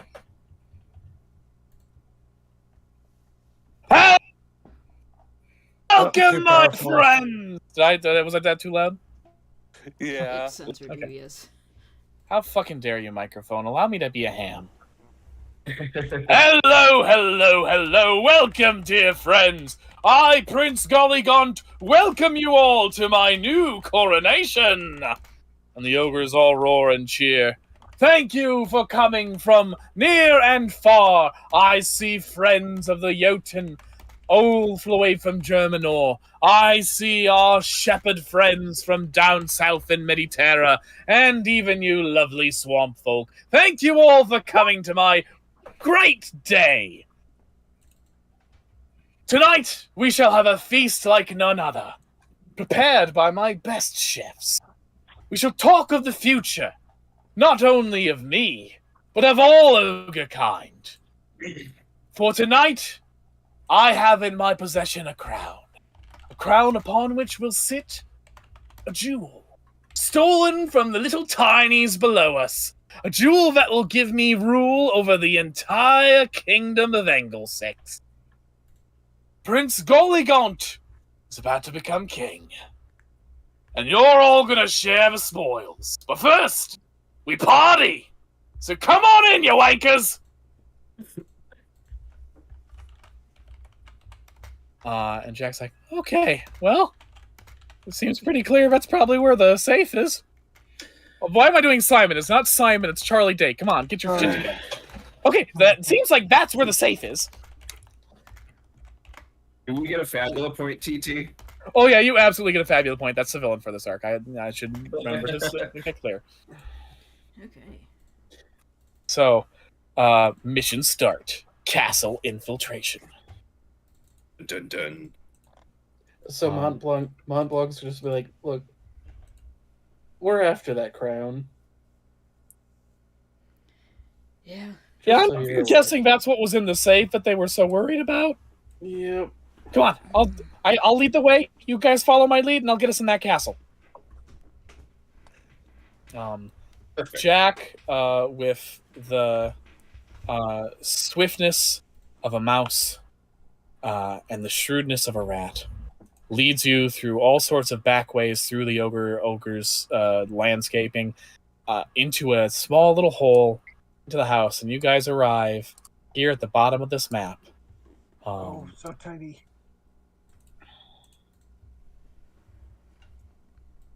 There's no giant gore to save us now. And if you don't understand that joke, watch our Wake of the Red Death Session 1 campaign. Grunt is like a gecko to them. Yeah, so you guys have snuck into the hallway of the Ogre Castle. There are 6 doors. There's one, other than the one that you entered here. There's one here, one here. I tell a lie. There's more than 6 doors. There's 6 rooms. One here, one here, one here, one here, one here, and one here. Standing next to one of the doors is a ogre in a butler's uniform of sorts, or some sort of formal servant attire. He's looking kind of bored, but he's also standing right next to the door to this room, which means that you're going to have to find a way to get him to move if you want to get in there.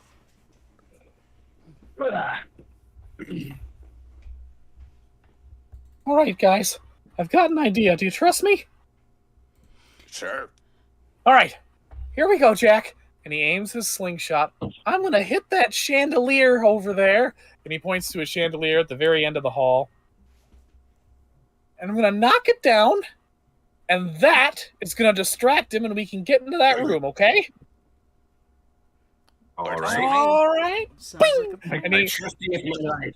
he fires off the stone. It hits the chandelier, bounces off, hits a part of the railing, bounces off that, ricochets off the wall, and then hits a huge portrait of Prince Galliant on this wall. The portrait falls at an angle and slashes through the neck of the ogre, decapitating it in one stroke. And the ogre falls dead, its corpse further blocking the door. Shit. And Jack's like, oh, motherfucker, it's happened so many times! I'm gonna lean over to Montblanc and go, can you, like, sketch him in your book? I think he's cursed. Charles is just like patting him sympathetically on the shoulder, like there. Like, flips open to the statue page. It's like, hey, if an individual's cursed, does it count as a page entry? Are they cursed to take a monster body? Like Edmund. No, No, They're just- don't do that. I don't care about that. but he's killing giants in such a funny way, though. Well, you're gonna have to tell me about it when we meet later. Okay. I knew you'd make a good ally. Oh my Um, god! Oh, his head came right off like a dandelion! sketches the now decapitated giant Every ogre I encounter dies! ogre. Alright, Alright. so that room is currently blocked off by an ogre carcass, and you're gonna have to find some sort of way to move it. You guys can't do it by sheer strength alone. Okay. I was gonna say even Edmund and Charles both. No, this thing is like sauropod sized. Oh, Look, that's like a fucking Chimerosaurus right there. You're not George Garston. But hey, there are 5 other rooms that you can go to anyway. Maybe you won't even need that one. So which room do we want to explore first, gang? One over here. Yeah. I mean, Sound We good? are victorious, Charles. right. Huzzah. peer under the door, I guess. No, you can actually slip under the door just like mice. Charles Just and Scrunt crawling over like Slip ants. right under there. And you guys end up. Oh, new map. New map. Pitch blackness. Give me a second. In the Hello, kitchen. I had to know which way you were entering this from. I had to look at that There's for one a couple minutes. entering. God You see damn it. a large green ogre chopping up something on the table. It's like, we're gonna make a great big feast. We're gonna make the best feast you ever had. Anyone ask Fark if Fark wants to make a feast? Fark doesn't want to make a fucking feast. Get him that His chum, name's and what did you do? No, his name is Fark. Ark. Montblanc's got the book open, quickly drawing Fark. Fark, a swamp ogre. Swamp ogres, as the name suggests, tend to live in swamps and mires, and have many adaptations for it. Their skin often has a green or brownish tint to it, superficially resembling that of frogs and toads. They are fond of noxious smells, really love to be moist, and to be quite frank, are a little hard to be around just because of the very, very thick odor. Other ogres tend to look down on them for being dirty and smelly and gross, in their opinion. And also in most objective opinions. They have him preparing food. Yep, and would you guys, if you look closer, you realize that he is currently chopping donkeys up like they are sashimi. Oh, that's why they raided. They were going for party supplies. I think we found your donkeys. Unfortunately. Oh, what you use a donkey for? Well,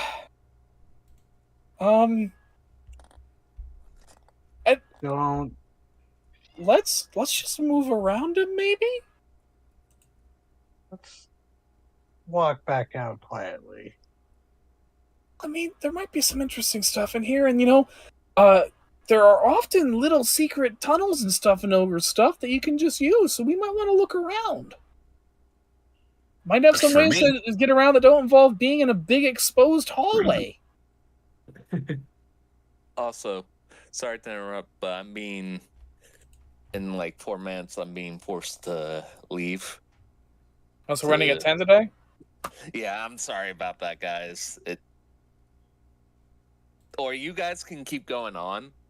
If that's okay with you guys. If it's okay with you, if you don't mind. Yeah, go ahead. Would you like somebody to control Scrunt? Or you just want Scrunt to, like, kind of leave the scene a little bit? Scrunt is going to explore the walls like the gecko he is. Gonna find the tunnel and then scurry on down it. You know what? Godspeed, Scrunt. Godspeed. Alright. Like See you, man. Scrunt. Yeah. Good luck, Yeah. guys. Don't get eaten by Shrek. Try not to. His name is Fark, and he's legally distinct. And he's eating the donkey, not hanging out with it. Wait till you see what his special attack is. Oh no. Good luck. I didn't make that connection with eating the donkey. Maple Oh Samurai. my god. The samurai's like, well, there goes Eddie Murphy. All right. Do you think he's gonna have waffles later? Oh my god. I don't think so. I think he's more of a raw meat sort of guy. Okay, we're gonna do this, gang. We got this. Okay. But Ba-da, ba-da, ba-da, ba-da, ba-da, ba-da, da. There's some big bread. This is such a But, bad idea. Well, that is some really big bread. Maybe if we could just grab a loaf. No. Okay. Not yet. Ba-da, A breadstick is a bread log. ba-da, ba-da, ba-da, ba-da, ba. And that's when you guys notice Fark's highly attuned, weird trumpet ears have perked up, and he turns his cruel gaze to you. What are you doing in me swamp? I mean kitchen!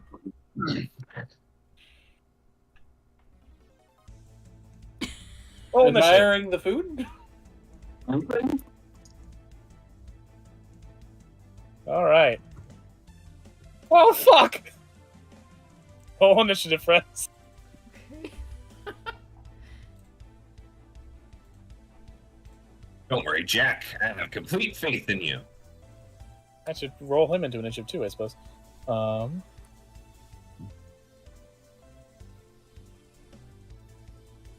Damn, Jack.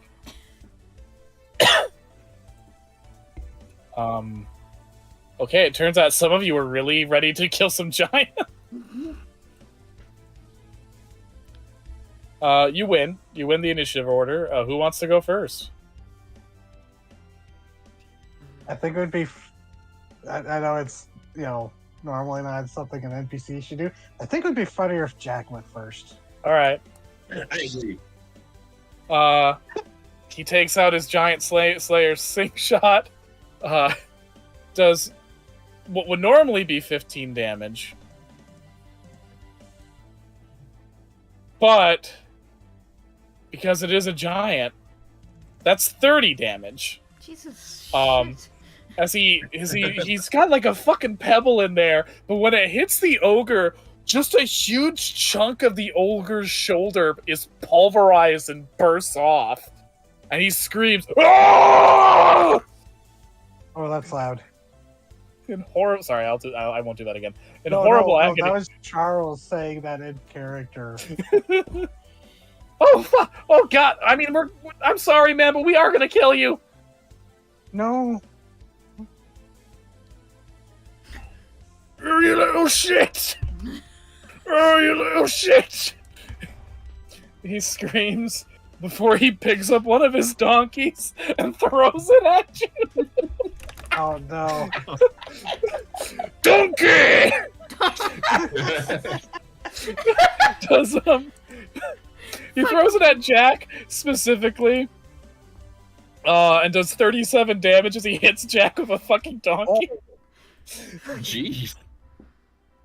Like a donkey is hurled at like fastball speeds at Yeah. Jack and knocks him right That's into a a lot wall. of momentum.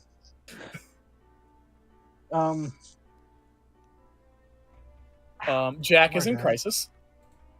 Jesus. Oh boy.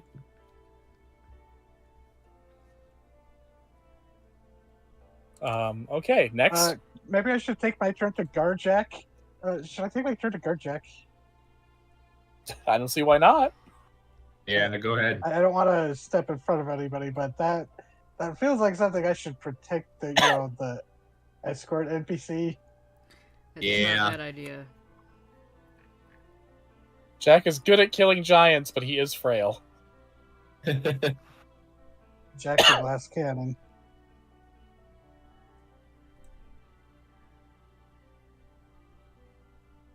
So that's my All right. turn.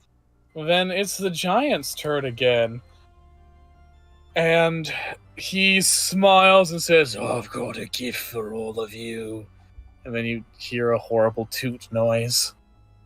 You all must make a might plus willpower save. Jesus.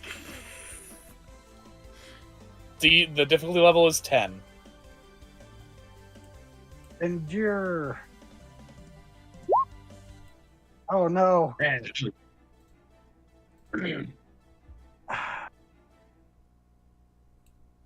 Well, hey, Jack made it. Wait, Okay. is this poison? So you all smell a horrible reek, and those of you who did not get a 10 or above, Your might die is lowered by 1 dice size for Are the we next round. Is this considered poison or poisoned? It's not a poison attack, no. Damn. It is a Mm. horrible, horrible smell that's making you nauseous. Wait, so Well, you that's- said that our highest dice is now Your might dice is now 1 Oh, my size God. lower. okay. And it's Looks like only for he's the good. next it's only until the next round. I'll just say this: I hate that. hmm I hate that too.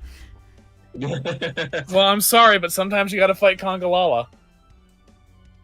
That's fair. I can go next if folks don't mind. Go ahead. Okay. Mont Blanc's gonna be like, huh, I think this guy needs to chill out a bit. Where is my spells? Where did you go? Magic. So And we're long, going.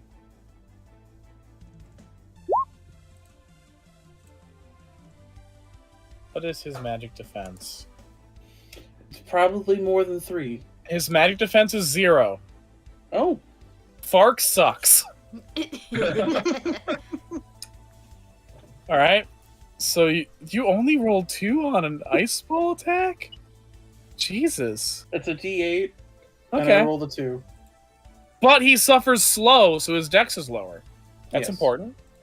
I think it's only a crit though. Oh, that's not a crit. You're right. Okay, yeah. So you hit him, and you do 17 damage. And he's like, "Oh!" It's his last turn of the round. And he's just gonna do a good old stomp on the cowman. Oh, Does 11 hit you? nope. My He misses. AC, my defense is double that. Excellent. You just bat his foot away with a shield, and he slips for a moment before regaining his footing. Hey! Fuck you! It's not like ungulates. I don't. Little bastards think they're cool because I have hooves. All right, and now the rest of you just get to Jealous pile of onto him our until next foot. round. So that would be, I believe, Edmund and Bright Eyes. Yeah. Yep. You want to go first, Edmund? Because I'm just gonna have Longshanks spit fire at him. Sure. Speaking of fire, Mighty Knight. Edmund takes out his burning broadaxe and swings. Take his stinky feet. Oh, come on. I have a D12. That's a lot of twos. Several. Yeah, damn. That doesn't hit, unfortunately. Yeah. But you tried, and that's what's important. Do we have one more? I think we have one more, mathematically speaking. Red Eyes. Yeah, I'm gonna hit him with fire from Longshanks. She can actually ask him to do this now. She's like, I don't want him to make that smell again. Could you please? Longshakes turns to the dragon form and breathes out a big fucking fireball. And puts the swamp ogre in crisis. So you've gotten his HP over halfway down. Back to the start of the round. Jack's like, okay, all right, that donkey hit pretty hard. Well, we can hit harder. And if you let him, he'll go first. Yeah, that's fine. Sure. Take a shot. Jesus Christ, Jack. Okay. That's fucking 32 damage. God damn. I made my Giant Slayer good. Oh, fuck you! Another donkey! I'm still guarding until the start of my next turn. Oh, yeah. But he's dumb, so he's gonna throw the donkey at Jack anyway, and you swap the donkey out with your shield. I don't want to roll it. cut that I just shit want out. that. I just want that to happen for me. So we're not rolling that. You just I have to deflect zap a the shield. donkey. Cut that Yeah. out. Donkey What Kong if you- shakes while looking out of the armor. One of you gets to go next. This, I think I should donkey's go going, last. Shrek, no! I think I should go last. Face! I think I You should should- go last so that Jack is protected the longest. Okay. That's fair. Who's going next then? I'll take another swing with my axe. Nice! Damn, he is... Okay, cool. With your fire axe, you get his health to exactly 0? Woo! And so, I'm gonna say you just cut that big belly open and you fucking disembowel Shrek. I mean, Fark. Oh no. Legally distinct Fark. Does- Do the gases inside explode from the fire damage? Thankfully, no. Yeah. But congrats, you killed the cook in the kitchen with the fire axe.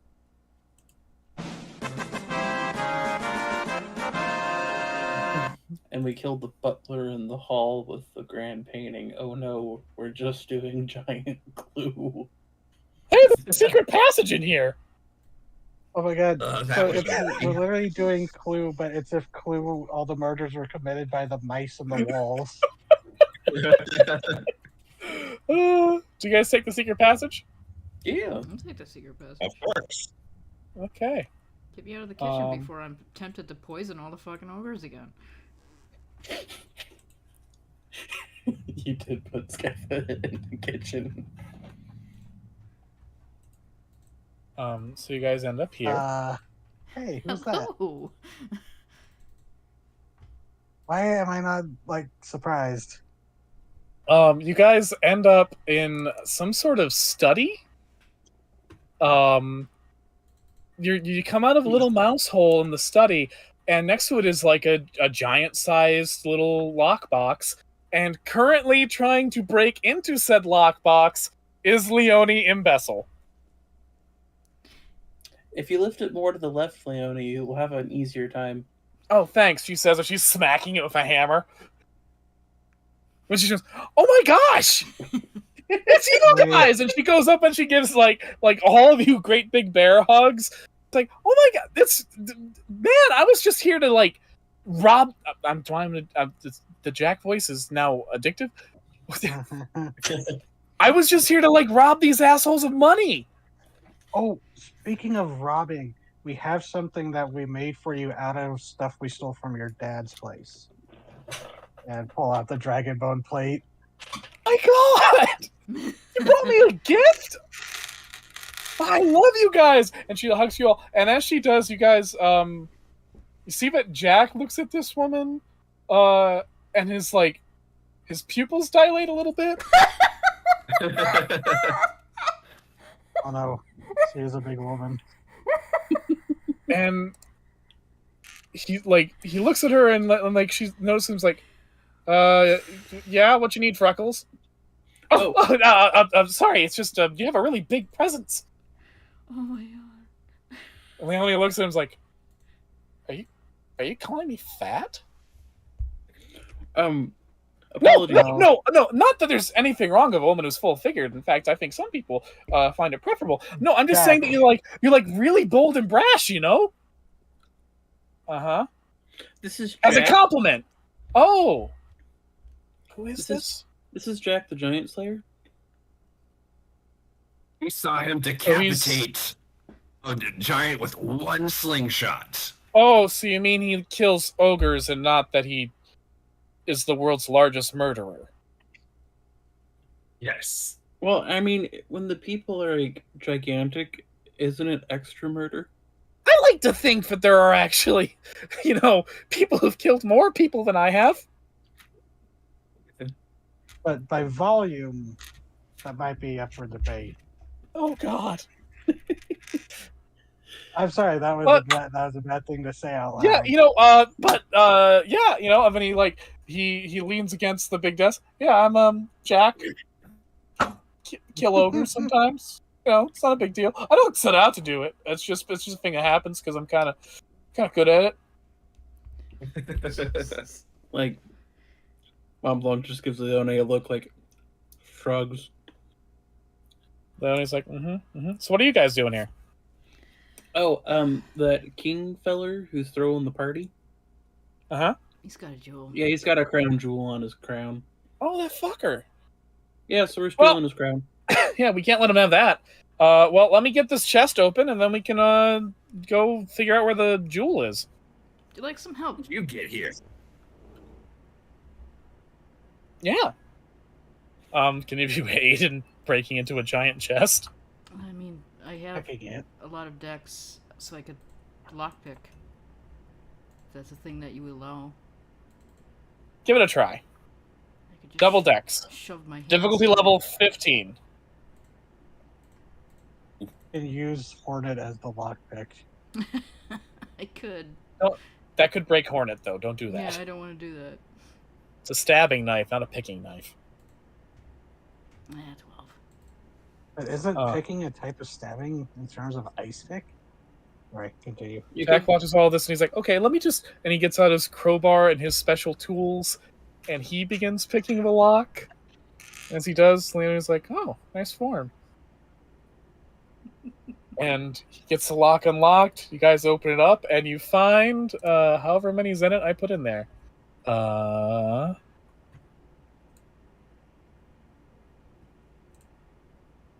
You find 10,000 Zenit worth of giant gold coins. Jesus. Pretty Okay. good haul, I would say. 1,000. 10,000.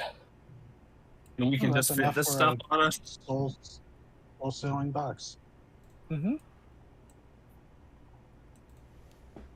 And can fit the coins on us, no problem. I mean, the way Fabula Ultima explicitly describes your backpacks, they are essentially bags of holding from D&D. Okay. And I feel like that's an item that would have been invented in Midgahheim, so yeah, you can. Okay. And as you guys are looking at all this money, both Jack and Leone get their eyes wide. And Leone's like, oh my god. So much money. I could buy my own place. Oh man. I could buy Mom a new farm. I could buy everyone a new farm. Yeah, we could buy everyone new farms.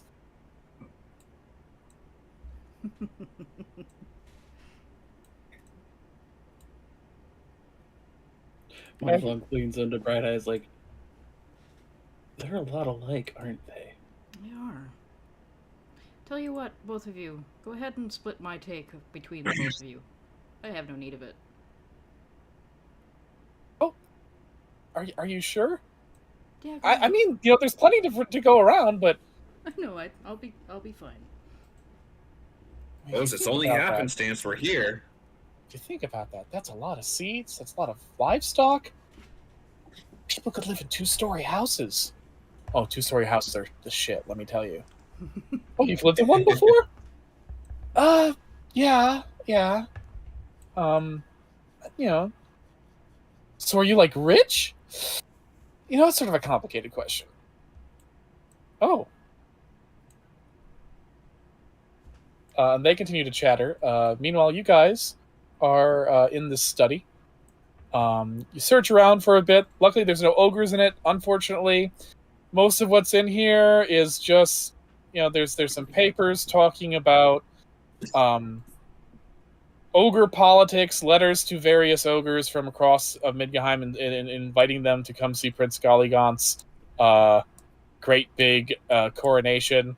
And then a journal or a diary, really, from Prince Golligaunt himself that, first of all, it's not well written. I mean, it's not like it's filled with spelling errors, but like it's not a person who has a flair for language. And second, it's all just him talking about himself in the most self-aggrandizing terms. Like, it's a person writing the story of their life in the most egotistical manner one can do, and that's already kind of an egotistical act. It's like, yeah, and then I was really awesome as I banged these two ochre ladies. Jeez. Yeah, and then I Well- rode off into the sunset, surfing on the back of a giant leviathan. And then I inexplicably became Australian. That's fine. Well, we know what he likes to do in his free time, and what he was doing before he went to the coronation ceremony. Make things up? Being horny as shit was my answer. But You know what I Look- don't get though? How do you know about the jewel in the first place? That's what I'm curious about. He might not. Well, reading the notes, you actually do find that like if you if you read his horrible diary, he talks about like sending out he talks about Fark and the Swamp Ogres a number of times about how he's gotten them to get him things because they really want to have an invitation to the Cloud Castle, and he keeps stringing them along. And then one entry says, "Well, shit, Fark actually earned a stay this time. He brought me something that I didn't even know was possible to get. A crown from one of the tiny, a jewel from one of the Tiny's crowns. You know, the Tiny's may be weak and stupid and easy to spread on toast, but I'll give them this. They've got some pretty good magic down there. And those crowns allow them to bind themselves to the land in a way that we ogres haven't figured out. But now I've got one of their little jewels. What's stopping me from putting in one of my own crowns? Become the king of Engelsix, the first ogre king. Then we can have some real fun with the Tinies." Yeah, that sounds bad. yeah, I was Well, feeling this from. At least he doesn't seem to be in leagues with Malus. Yeah, this is from what you glean, more of a active opportunity than a well thought out plan on his part.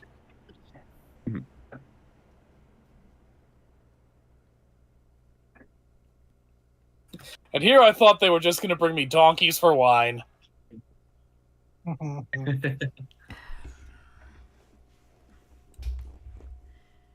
Well.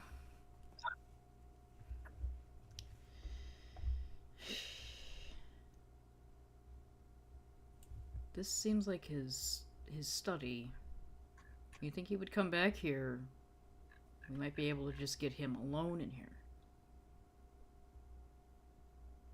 Uh-huh. And scurry through the entirety of this castle trying to find him. What we do when we've got him alone?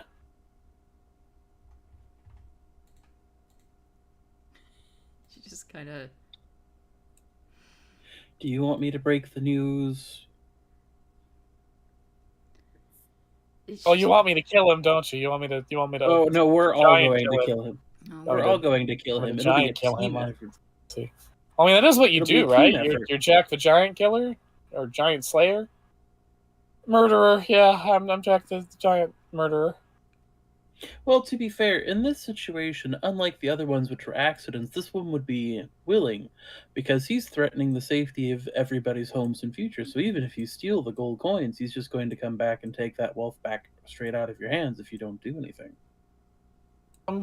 That's fair. Are we sure that just stealing the jewel is off the table? I mean, we could also do that. that's also a Mhm. possibility. We just have to, still sneak around to try to either find him or wait here for him. One would like to sneak around a bit more and see if we can solve this without any more bloodshed. That's completely fine. I also wonder, with the power of those jewels, if he were to crown himself using one of them, do you think it would actually respond to him? Don't know. I'm hoping not, because everybody else seems to need all of them. And he might think he only needs the one. That's true. So let's not mention the But I don't want to find out that it does something if he does crown himself with it. looks at Jack. It's like, your whole thing is that you're Jack the Giant Slayer, and you don't want to show off that you slay giants. I mean, they're people is the thing. I'd prefer not to kill people. Okay, that's fair. Well, she hops off the table. Let's get going then. Yeah, let's get going. Anyway, how'd you get here anyway, Leone? Oh, well, I rented a boat from that mouse woman. Ran across some sort of fish snake. Fed it some fish. Got out of that pretty no trouble. There were these attractive ladies in the sea. They were singing really well. They were in an argument, so I just kind of ignored them. And then I got here. I heard that the Giants had a lot of money, and just in general, Giants have a lot of money. So I was like, you know what? I bet they wouldn't miss like 1 or 2 giant gold pieces. I heard from one guy that this person got a gold piece from an ogre that was the size of a dinner plate, and it turns out that's true. So, What Yeah. a Jack. yeah, I'm also sort of a prolific giant robber. So, Jack the Giant Murderer and Burglar. The giant menace might be an appropriate term. Well, you know, I'm sort of breaking into burglary. Maybe you can give me some tips. Okay.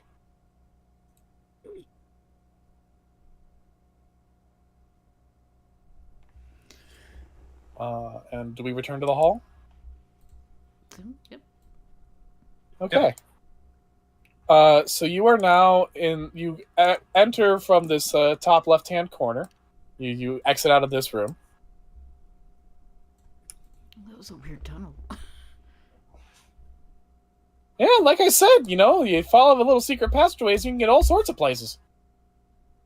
I'd be willing to go into that room that got blocked.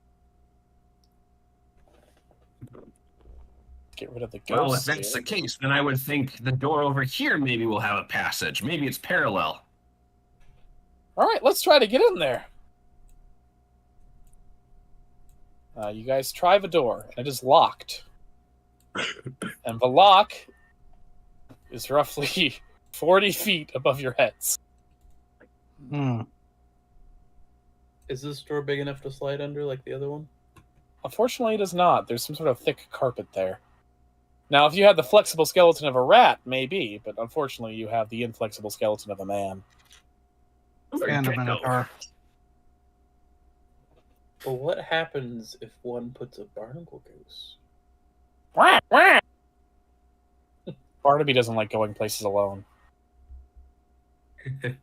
That's fair enough, buddy.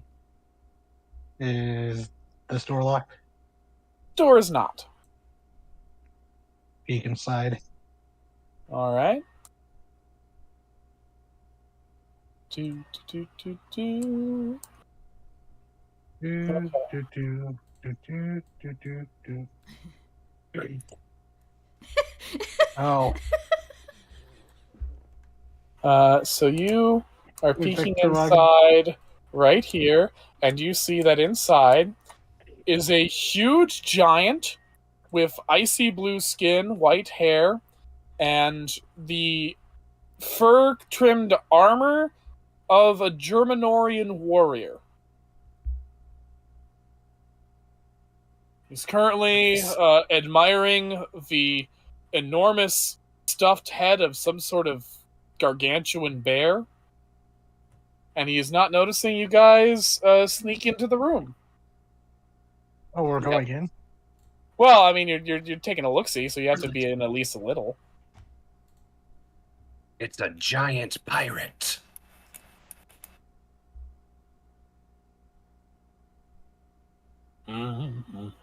Charles is too far south to correct them.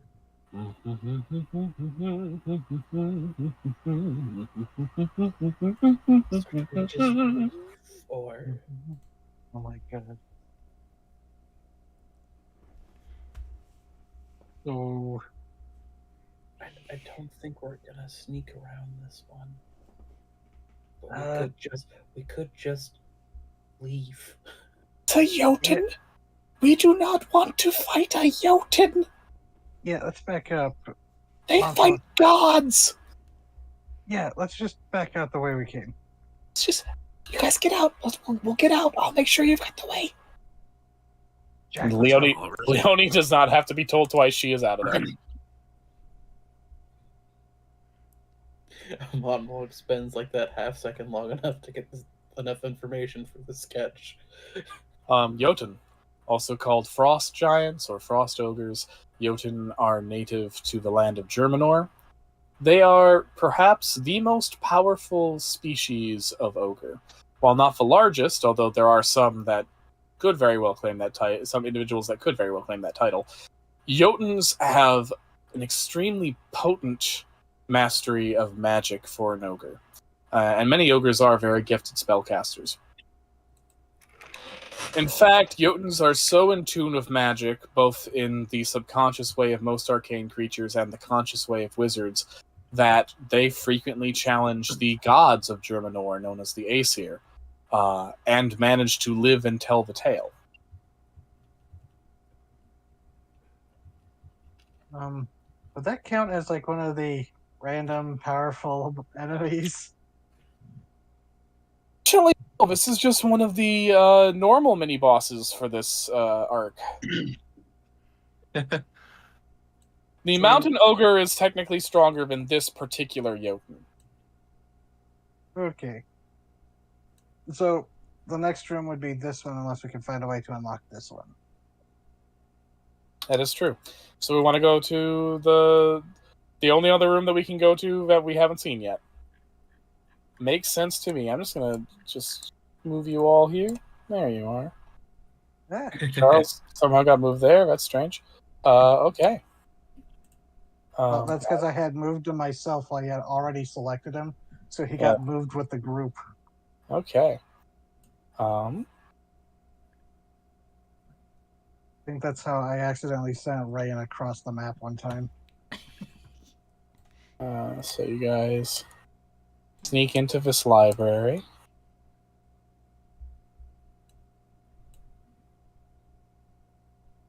It's always so hard to reveal everything at once. As you sneak in, you find an enormous giantess wearing a Mediterranean-style tunic and a fur skirt of shimmering, almost gold-looking fleece. And notably, she not only has a horn on her head, but a very large and prominent eye. And she's currently reading a book and cursing to herself in Mediterranean, saying, "Fuck, I should have brought glasses." The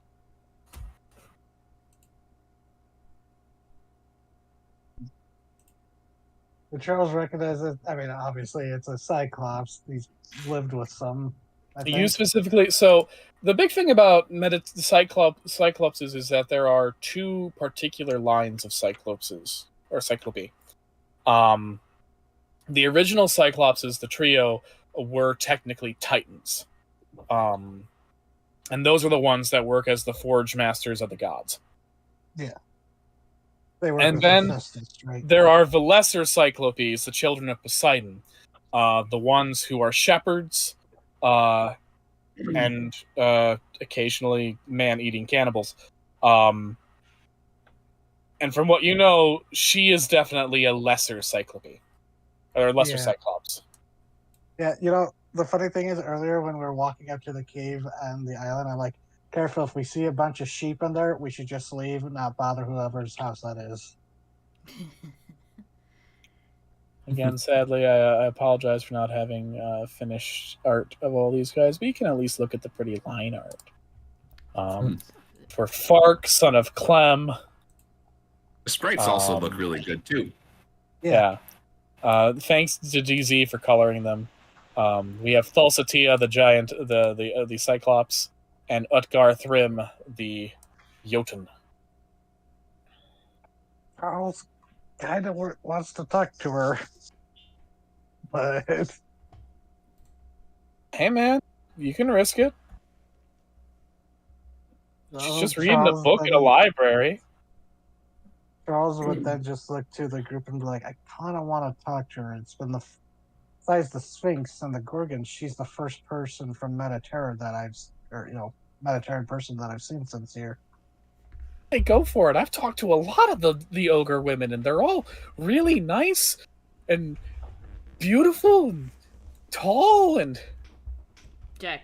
okay. I had a very formative experience when I was a 14-year-old boy when I climbed up that beanstalk and the giant lady hugged me to her breast, and it's very hard to get out of my face. Jack. I mean, my mind. Jack, calm it down. It's good. Jack.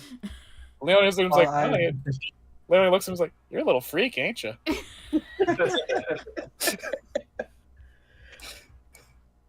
I mean- It's just like, sorry, what? I mean, if you want to go talk to her, that's fine. I'd go talk to her myself, but like, we did kind of leave a body in the lobby. That And in looks the like it kitchen. was an. Well, here's the thing. Besides the kitchen, the guy out there looks like it was an accident.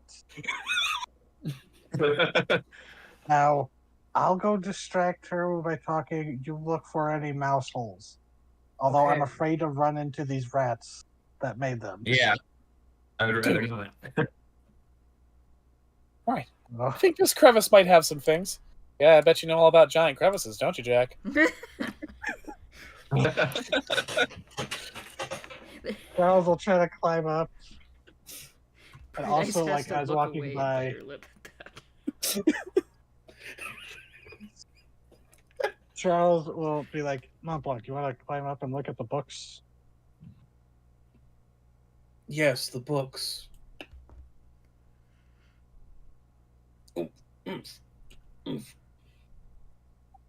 Well, there's one that says "to serve man." Oh. Oh, no. As you're up here, Cyclopes is looking at her. The Cyclops is. I keep wanting to use the plural when I mean the singular, and the singular when I want to use the plural. The Cyclops squinting at her book, and she finally just rubs her temples and is like, "Oh God." She puts the book down. She looks at the table, and then she sees a minotaur and a dude and a goose, and she blinks, which is very notable with that huge eye. Mont Blanc's just writing down the titles, like to read later. To serve man. Wow. Greetings. Is he trying Bretonche? Minotaur, welcome by Gollygaunt. And then in Mediterranean, we'll say, greetings from Aesopton. Oh, thank God you speak Mediterranean. Oh, let me tell you, all these people, they're speaking the Bretonche, and I don't understand the Bretonche at all. It is terrible. It's a terrible language. I mean, I know. I appeared here. I think months they just ago, make and up the rules of grammar as they go. It really does seem like that. It's been a challenge. It's Mont nothing Blanc, like Southern Mediterranean. Southern Mediterranean is such a pretty language. Mont Blanc's just still like writing down the book titles. Oh, it is so nice. You say you are from Aesopton? I have not been to Aesopton. Is it a human settlement? It is a mixed I settlement. don't know what this We fucking were- accent I'm doing is, by the way. Yeah. It's I'm not gonna Greek. smash it. It's not Greek. Nope. Yeah, if I could do accents, Charles would have a Greek accent, but he goes, no, it's technically we are not in from Mediterranean exactly. We're a town formed from one of the invasions. Conquest. You are from a war of conquest. Yes. Oh. I am so sorry. We do not go on those wars from my island, but I have heard they are okay, it's turning Russian. Sure, that's Greek. It's I've all heard Greek they to are me. terrible. I have heard they are terrible. They were from what stories are passed down, they were not proud things. Do But- you know if all the Bretonche ogres are like this?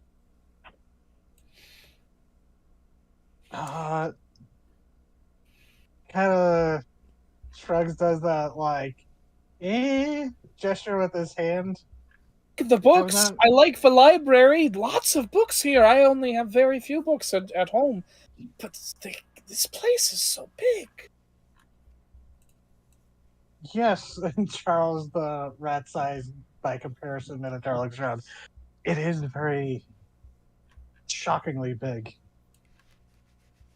Cyclopean, you could say. I don't know if Charles would actually say that. Yeah, probably not. It's so big. It's not. You don't need this much room. Just a nice small cave for you and the sheep. Oh, I know what you mean. I was content with my home and my orchard. He has so many things, and he's trying to show up. I do not understand it. He has a crown, like a diadem. Yes, he stole that from the humans, or at least the gems from the humans. They say it will give him powers of a king. Probably not something that should happen, huh? Charles taking a big chance here. I mean, powers of a king and hand of ogre would be great, but I don't know about him. I think he's kind of A brute. a nobody, if you get my drift. He does not have the strength to bear a crown. Yes. Well, I mean, he's a lying, deceiving snake. I was being kind, I suppose. I didn't know how your feelings were him, but yes, Well, that he's is. He is, the word I think they use is dickwad? Like Monk will turn around to Dickwad and give That's a probably in thumbs up. Bretonche. Yes. Yeah, it's the Bretonche. Mont Blanc gives the thumbs up. And Charles gets there's a big laugh at that. He goes, yes, and then turned to Mont Blanc. Okay, so she thinks he's as you probably heard, a dickwad. So Fair enough. She Wait seems a like- minute. Is he your friend? She says, pointing to Mont Blanc. yes, this is Mont Blanc. Oh yes, I am Human Charles. Tinies want the crown back, don't they? They would- No. And like Mont Blanc leans over and whispers into Charles's ears, like, "Tell her I work for the witches that are neighbors." He is of the witches' coven. Oh, Waves. like Cersei? Seclerax? Medea? Of their descent, yes. There is a coven that lives nearby. I know Median and Circean witches. They are friends. They come. That's how I get books. But Charles would know if Bleak Annis's coven is any relation. I can't remember if we discussed this. Bleak Annis isn't, but Sycoraxine is. Ah, Or yeah. her ancestors were members of the Circean Oh, coven. okay, and yeah. the Yeah, Median Sycoraxine. She is a good friend. Heartless witch. I have Yes, not I met agree. this Sycoraxine. Is she in the tiny settlement? No, further Not to the the south. nearest one. Descendant of what was it, Medea? I think it was Medea. Do you have map? Oh yes. It might be a little tiny, but actually, hold on. This is probably stupid. But would any of the glass pieces from the beach work as a magnifying glass for her? To make that scene more plot relevant, and because I think it's a really cool idea, fuck yeah, absolutely. You're able to give her essentially a very crude but workable monocle. Nice. Might need some polishing, but that should do you. She looks through it and she's like, oh, this makes reading so much better. It's like, okay, where on the map? Point out to me. Wait to what was the town's name? Hans I End. can look at Hans End. I forgot. I can just go look at the map. That's not too far. I could just swim over. Yes. You know what? I will visit this Sycorax scene. Make this not a wasted trip. Thank Yes. you. Tell her that, you know, that you're friends and that we say hello. And if you want your crown back, I say go get it. I don't think he should have crown. No, Crown is a tiny thing. Tinies should have the crown. Yes. Oh, and Mudbug's gonna lean over to Charles. Could you ask her if it'd be all right if I sketched her for my tome? You could tell her a little bit about it if you want. I'd like to get permission rather than just do it, you know. yes, my friend here, he is a scholar as well, and meeting people across the land. Would you mind if he was able to perhaps sketch you? He likes to commemorate meeting new friends. She blushes, and then she poses by the window. Is this good? Yes, perfect.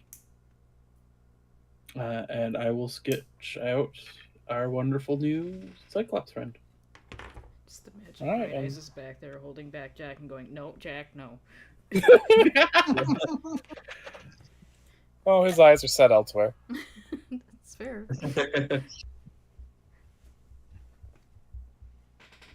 All right. Falsatia, a Cyclops. Specifically a lesser Cyclops, not the technical gods of that work in the forges of Tartarus, but rather a member of Poseidon's race of Cyclopean children. The lesser Cyclopes live on islands where they are protected by their father and progenitor Poseidon. And most live peaceful, quiet lives as shepherds. They do not take kindly to human intervention in their life for the most part, and most interactions of humans and Cyclopes tend to involve either the Cyclopes eating the humans or the humans blinding the Cyclopes, and generally do not end well for either party.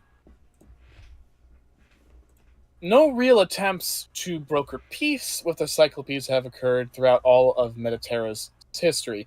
There have been attempts by the Empire during its various wars of conquest to recruit Cyclopes, but for the most part, the giants do not go willingly to war.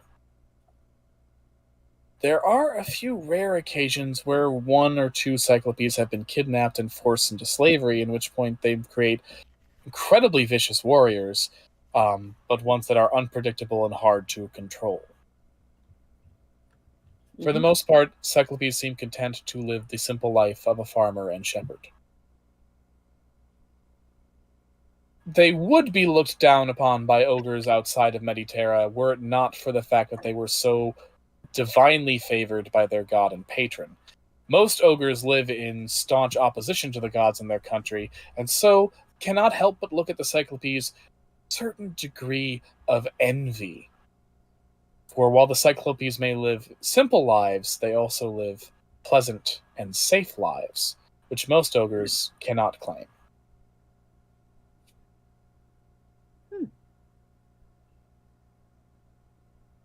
Thank you. Oh, He's also going to try and show the sketch to her so that Falsatia may at least see it. And it actually brings tears to her eyes, and it's like, tell him he made me look very pretty. she is very pleased. You made her look very pretty. He smiles and gives a small bow.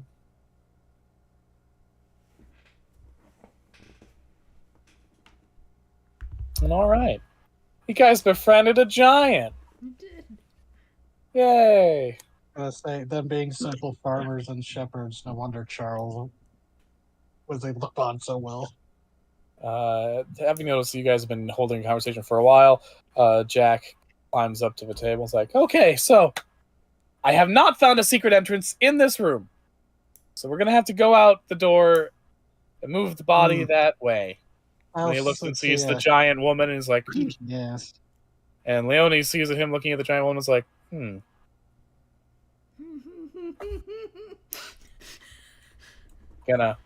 Gonna flirt with her, Jack? What?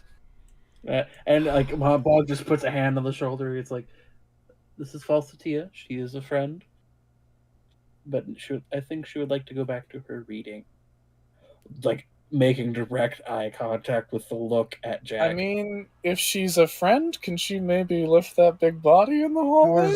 I was about to ask like her like that. like leans in very quietly. We haven't told her about the body in the hallway or the kitchen yet. Oh. Bodhi? What is Bodhi? Oh.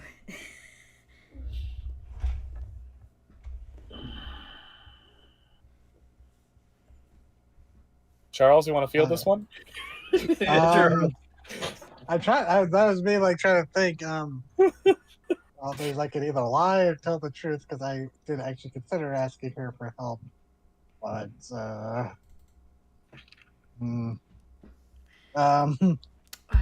there was perhaps an accident. Accident? Charles not knowing her hearing's probably not the best, hearing a thump outside this room. When we entered, we found one of the ogres had befallen curse of some sort, and Curse? well, they've technically not to lie to her. I think there's a dead ogre in the hall. And she goes to look. Do you guys follow? Yep. Yeah. Okay. I'm sorry, just the silliness of this all just hit me. There she is. Oh, yeah. He's dead. Like, I do not see it. Whew, that's damper on dinner party. Yes, this may seem bleak, but do you think you could shift him out of the way of the door? Yeah. I Maybe- understand this is a very No, unsettling. it's ruined dinner party to have corpse. Larder? Put Don't it go in larder? the kitchen. Do not go in there. Just shift him. What is this? Side dining room? Not big dining hall, obviously. Oh no! Don't go in there. There is a there's a There's a Jotun pain. then. Oh, he'll know what to do. And she goes in. She drags the body and goes in. Let's go to the room. Hurry, Go, go, hurry, go, hurry. go, go, go, go, go, go, go, go, go. All right. And you guys manage. Just watch Bright Eyes just start sprinting as soon as she goes in there. Like, nope. You manage You're to like escape. Indiana Jones sliding underneath the door. You escape into the conservatory. Should we kind of call it here for the night since we're going into a new room? Absolutely. I feel this is the natural place to end the session. We are in the Yeah. conservatory.